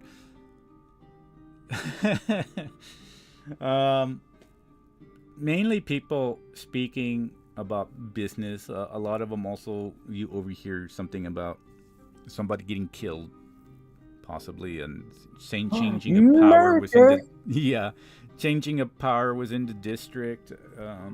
You hear about tales of strange things happening. People seeing shadows, like other people dressed in like dark cloaks, maybe disappearing into the shadows. And shit, Brotherhood, we're gonna die. And you've also heard about an increase of what you can say as more of the Wizards Conclave, though that's more part of the inner city. But you heard people talk about, what are those wizards doing here? This is Brensistria. We don't like the Conclave here. And intriguing. So you hear that some of them are just talking about, like, Queen Serial would destroy all the Conclave by herself. As you see here, like some of like younger kids talking about it. And there's like, I'm going to become a great wizard for Brensistria. Other ones just like, fuck Brensistria. I'm going somewhere else. And damn. Yeah, you see her Really ass kid. Yeah. That kid's spitting facts though. But as far as normality of the area around here, most people avoid eye contact in this area. They actually give you space. Some might look at you with suspicion. But you do have like 3 to 4 maybe beggars that have approached you, pretty much just asking for coin and stuff. It's like, oh, you have any coin? Coin for the desperate. I need to go see a cleric. I think I have some sort of disease in my toe. Would you happen to have 10 copper?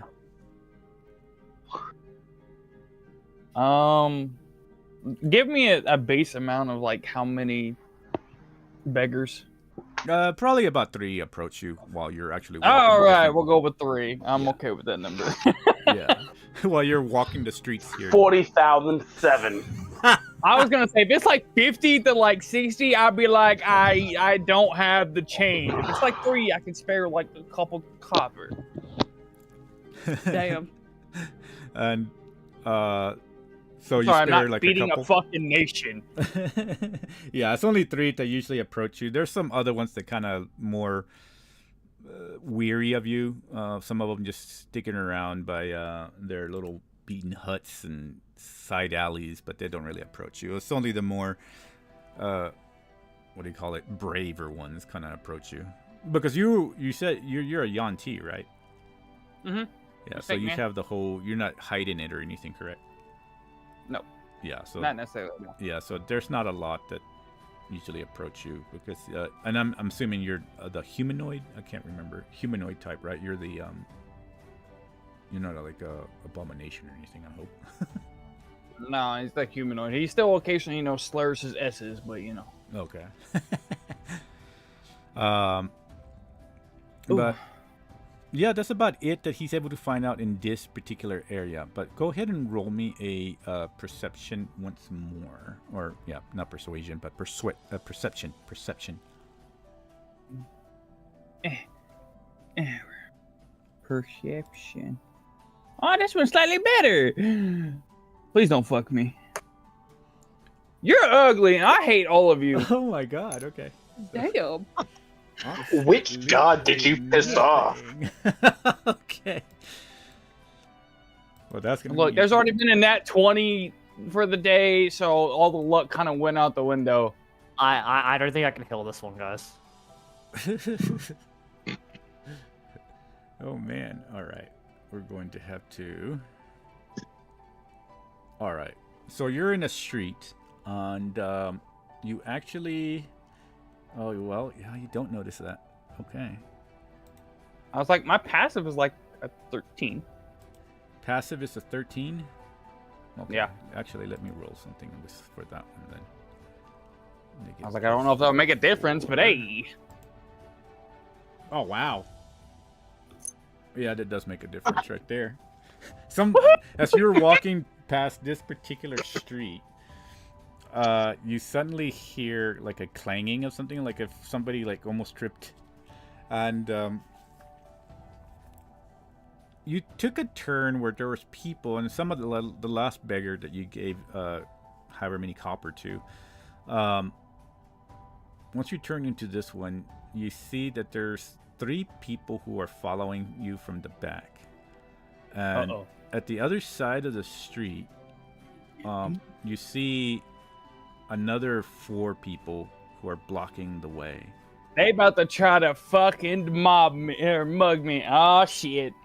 And they start moving toward you, and you can see a little bit of glinting as they're coming toward you, and eventually you see what looks to be like daggers, and all of them eventually start pulling out some sort of blade and getting closer and closer. At this moment, what will Zool do? I mean, besides his link with his boys, this city ain't about to like me. I'm gonna say that right now. So he more, gonna send his what's the best term I want to use for this one? I'll just cut it short. He's pretty much going to call for his buckaboos. Oh no. Oh no. Oh no. Guys, we're about to get banned from another city. Well, Hey, I'm about you be alright. I'll get banned. Y'all be fine. All right. As you see this happening, you're gonna send this out because you are walking. Ooh, man, that's gonna be interesting.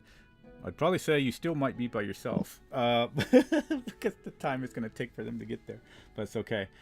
So we're gonna jump back over here while you're gonna send this message to get time correct. As you were doing this, everybody moves into the kitchen area here. You have bin standing between their bin number 2. Silver Thread's bin standing between Armara and Bye. Keldon. And so now that Keldon is here, he says, all right now. It's a little bit more fucking private here, though. It's a little bit, I'll say we're smothered in here with whoever that person is right there. He looks over at Illis. What the fuck did you say you were again?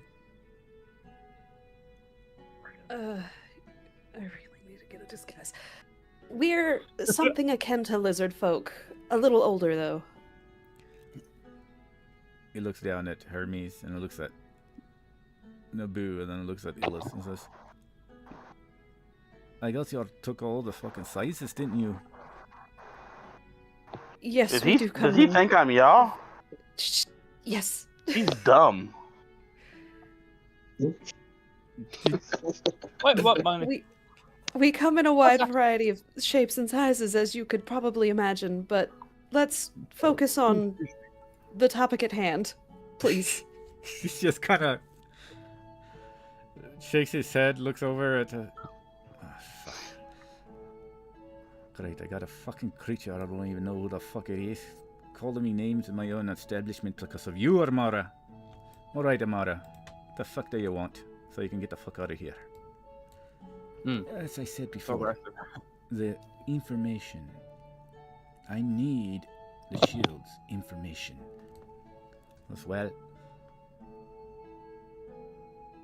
Looks over at Bingard, the Dawnbringer. He doesn't know his name, but he's going to look over at the person standing behind him.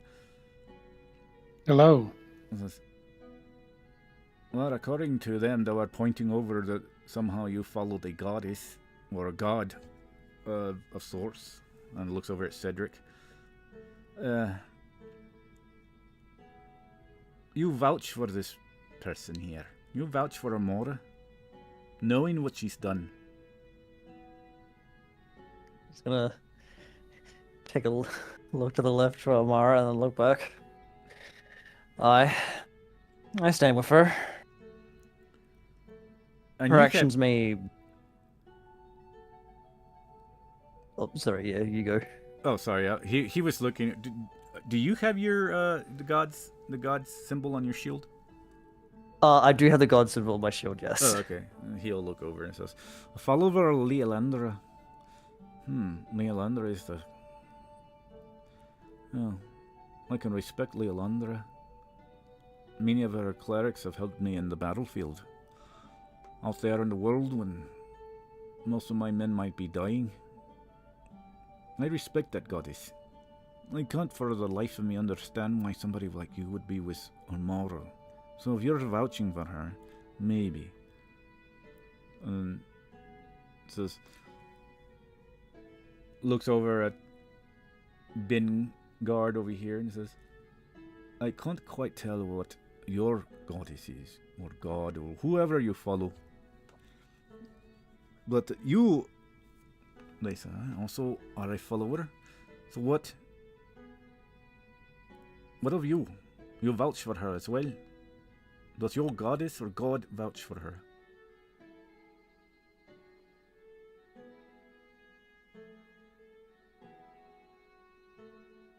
Who's he looking at?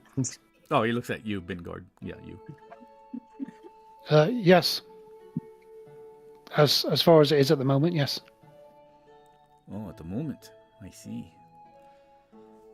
You see this bin like walk around, and it's like, oh come on, Keldon, You know you wanted to see her too. After 10 years, this is the way that everybody's going to act? Don't you think we at least have some sort of explanation from her before we jump to conclusions and already place judgment? We don't even know these people, but they seem to be protective of her. Well, I suggest if you want to keep seeing the new dawn, you would help. You see this bin? You see this bin? See? Of course everyone wants to see the new dawn here. Come on, Keldon. Let's at least hear her out and try to see how we can help each other. I mean, it was an incident that we all regret. And Keldon says that we all paid for as well. And not her, she abandoned us. Just, I did not abandon you. Fortuna took me away. Before I could do anything. Before I could even say a goodbye. She took me to get away from whatever more trouble she thought that you would get me into. He says, us, leaving us to fall and take the blame. And over 10 years you did not even write a letter. I know how powerful you became too. You could at least send me a message or something. You didn't even do that, Armara. You forgot about us. You forgot about me. I thought we were more than that. That was something that I lost. So you were the ex. Omara just kind of quiets. And it's like, as good as fuck that was. Apparently, it meant nothing. Amara, it's like, I can explain everything. But what is important right now is Anam. I can't explain everything if Anam destroys the entire world. I need to know about the fragments. And he looks over at Ben, and then he looks over at the Saurian Illith. The lizard. And it's like... and says... Alright, fuck it. Well, everything's done anyway. Can't change the past. What the fuck are you needing, Ormara? I need to know where the fragments are. Knowing you, and I've also kept up with you. You are the largest broker of information on this side of the continent. Aye, that I am. I know little about the shields, but I at least can tell you that currently there is something that happened near the tribe of the Mother that had to also do with the shield. That much I do know. Something of a shield that Anam had not yet possessed. He possesses 4 of the fragments already. With 4 fragments, he was able to use at least 1 in order to operate the spell engine. Whatever he's using the other 3 for, I do not know. And I don't know what's happened to the spell engine fragment. The one that he had before, if he still possesses it or not. However, he did try to go after the shield fragment that was in the land of the giants. It says, the storm giants were protecting it. But as far as I can understand, the Drow had risen some sort of war or battle with them. They took the shield, but then the cloud giants, the king of the cloud giants, was able to take it back. But some sort of hero, some sort of adventuring group was there. Lots of trouble. I don't know, something about some giant behemoth, some sort of tree there, some elder tree in the Ygirthian forest. They were able to have a battle, but they were going to lose. And of all the things that happened there, if you will guess it, from legend, 4 vampires arose in order to take down the behemoth. My puppy is upset. And let me go shut the door, because they won't shut the fuck up. Were these sisters? he looks over and says, well, I suppose by what they are, they're sisters, but not by blood. The vampire sisters, the 7 brides that we've heard of over in legend. But 4 of them rose against the behemoth And as powerful as the Broids are, by force of nature, the behemoth took out 3 of them. And there was one, I still believe, the name Ostercolis was able to at least hit the final death ward that destroyed the behemoth, or at least put him down for now. But the behemoth can't really be destroyed from what I hear, at least from all the information in my context I had there, in the barbarian lands. But they buried it. She was able to save the other sisters, but she did take that artifact with her as payment for helping them against the behemoth. So that particular artifact, the one that the giants had, is now gone.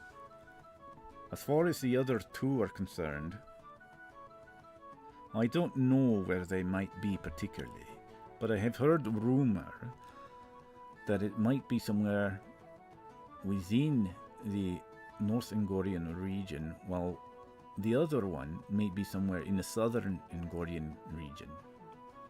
Perhaps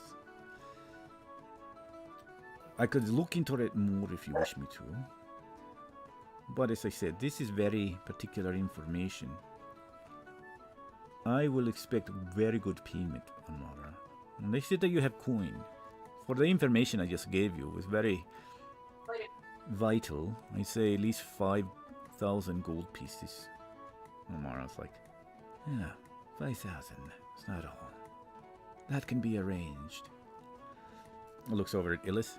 Illith, make a note of it, and make sure to pay the man.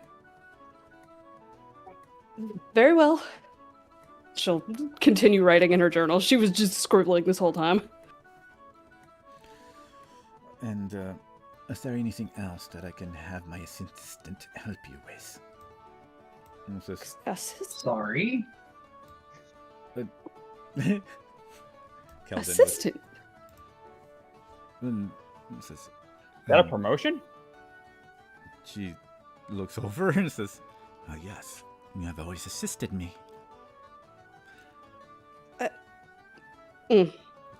Anyway. As everybody's just kind of looking at Illith right now. And she looks over. Says, other information. Oops. I lost my notes. Oh my god. Oh. There. It's over. It's all over. It's Jover. It's so gone. I see a white page. That's nice. That's good. That's a solid sign right there. Oh, little circle going around in circles. House. Huh, okay. Well, everything else seems to be working. Maybe it's their website. Good lord.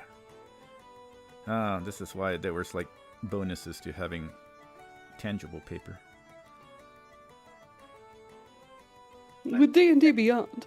With D&D Beyond. All right. So we're going to skip that part, and then who were you messaging, Zool? We'll get back to that. My boys, my skilly boys. Who do you have the connection with? I don't. If I ever leave and I have to leave them, if I don't have my stake with me, I normally leave it with one of them. And normally it's Tank, because Kevin likes to bash. Tank at least will sometimes hesitate. Sometimes. If only we. Hey, you leave him alone. Yeah, if only I had Princess. Are you able to? Do they have to still physically run toward you, or can you like? Or oh no! Do they teleport? I don't know about that part. I mean, guys, there's a bunch of undead running for the city. Wait up! Oh, it would definitely. We hear just fucking alarm bells. A group of undead are attacking Hex. Yeah, because I'm gonna show you right now. Yeah, because you are on the opposite side of the city where you walk, so it would have taken you about an hour to actually get to where y'all were. So that's why I was asking if you, if they teleport to you or if they let me see if I remember right. So the radius I said is 3 miles. So the diameter is, because the castle is a mile wide, that makes it almost 7 miles. Okay, so if y'all here, okay, so y'all are starting from this point, and now you're at this point. So it would be about 7 miles, and going through, traversing through the city would be close to an hour, almost an hour and a half. Oh, 20 minutes, hour, 20 minutes. So that's why I was asking if you can teleport them to you. I was like, you need what? To teleport? Let's see. Oh my goodness, why is this? Is my internet dying? What's going on here? Oh no, don't tell me it's dying again. I was like, cause I mean, I can buy time for my boys to show up if I gotta have them run. Just for a whole hour.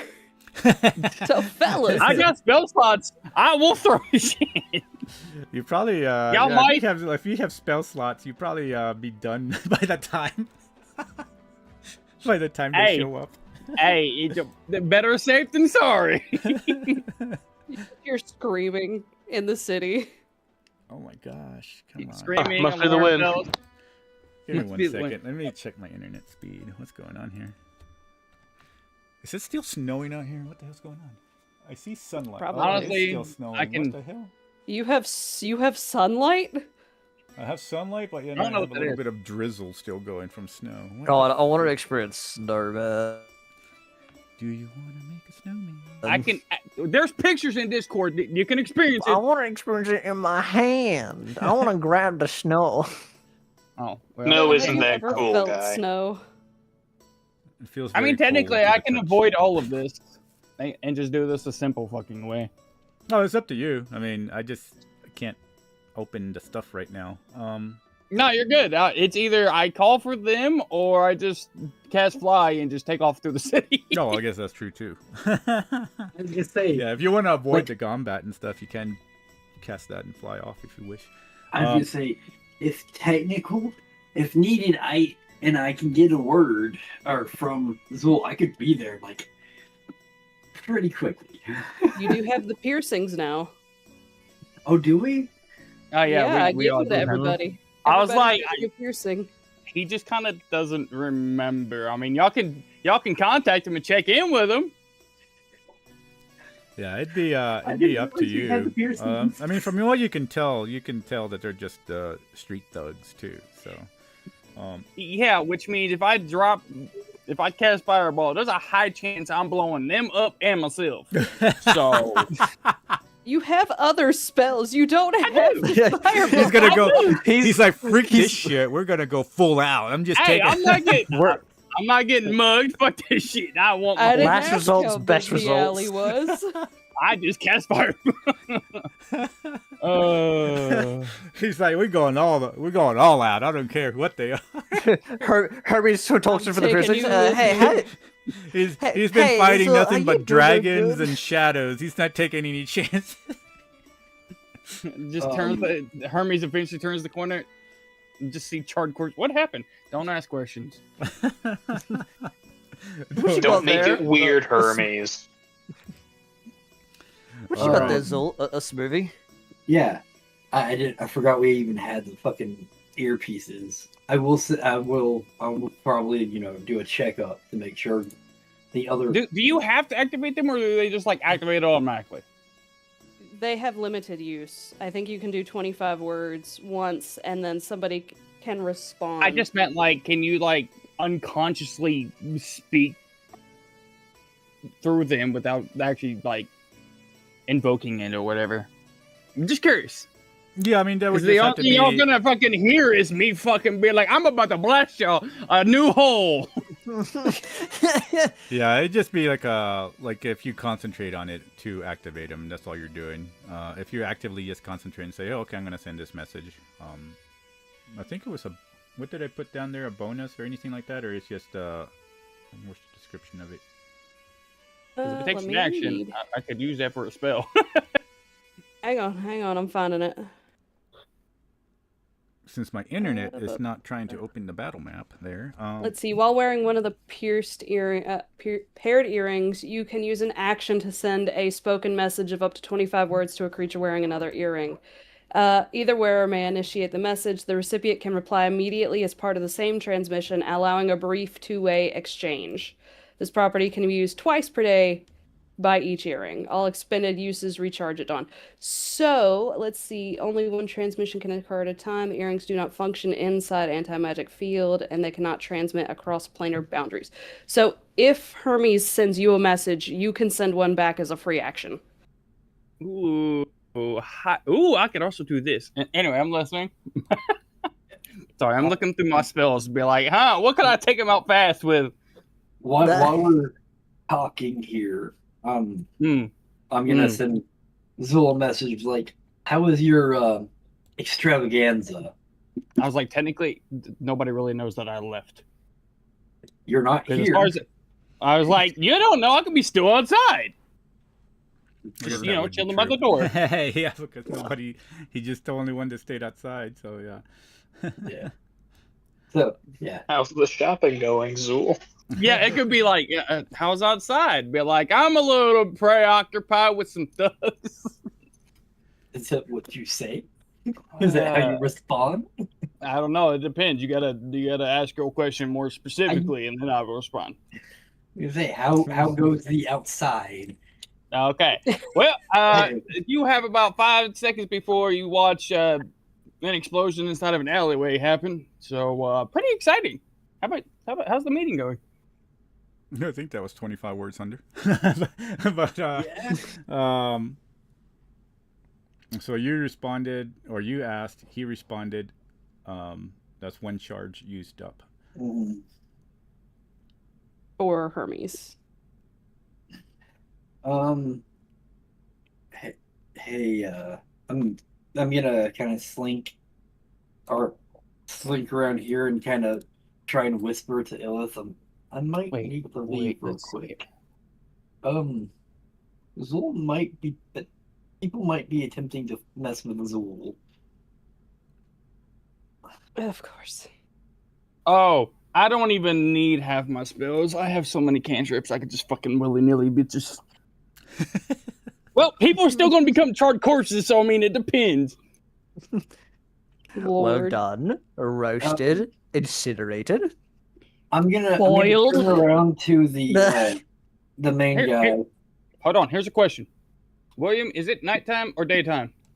It's still daytime. It looks like nighttime there, but it's actually daytime because y'all arrived during the day. So more toward the evening. Like it's getting like toward the evening part where. So if something bright flies into the air, people would see it. If something bright, yeah. Okay. Before much happens, I'm gonna look at the main dude, whatever his name is. Kilden. With you saying that you're a big contributor to information in this town, I do have questions for you. After I go and take care of something. She looks. Of course, that's what we do. We broker information here. It would be a pleasure to talk to you. William, if I do this, I need you to. I know I'm probably gonna roll to hit it, but I need you to say it failed for a specific reason. I'll tell you here in a second. Okay. I'm going to rush outside and use Step of the Wind to go into the air. Okay. Just all wee. Right. So because we're gonna. Because I don't know what's going on right now with the internet, but it's already 5:30 anyway. Oh my god, it died. So we're gonna put you out here, and then let's go ahead and finish this scene with talking, so that way next session we can start with Zool and Hermes, depending if Hermes gets there in time. Anyway, that way I don't have to worry about trying to fix this internet and why my page is like I said, I have cantrips. I can just blast them willy-nilly without using massive spells. Yeah. If you guys want the buildings to stay intact. And then, yeah, we can handle that scene right there. For now, let's close off this section. He's been given information. Amara's agreed to give the 5,000. As far as anybody else that's here concerned, is there anything that they want to do while Keldon and the rest of their group is here currently?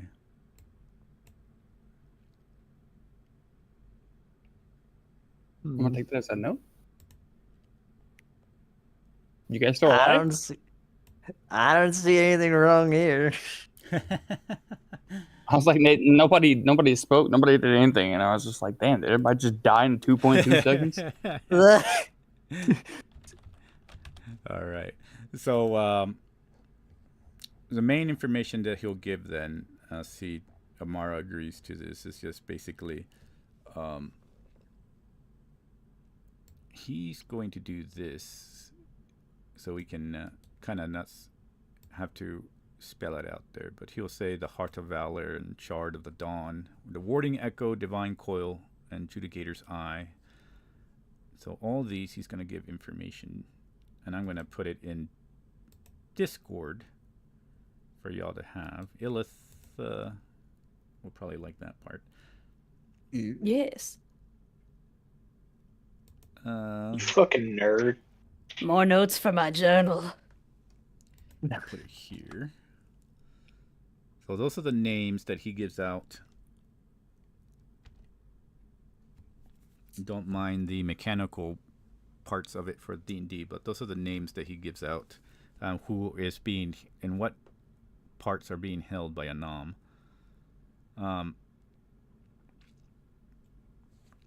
And everything he currently knows about them. So depending on that information, y'all can figure out what y'all wish to do with that. Ooh, saving throws. Anam's got a lot. You got 4. Yeah, he's been able to get ahead of the other campaigns through the progress clocks every time they fail or succeed in something. So the last campaign with the Tribe of the Mother, they were able to kind of equal out in the progress clock. They accidentally contacted Anam because he didn't know that they were there. And then one of them contacted Anam thinking he was a paladin, and Anam got a hold of it, and that's the only reason it kind of made a... It was a draw because one of the brides was able to get it.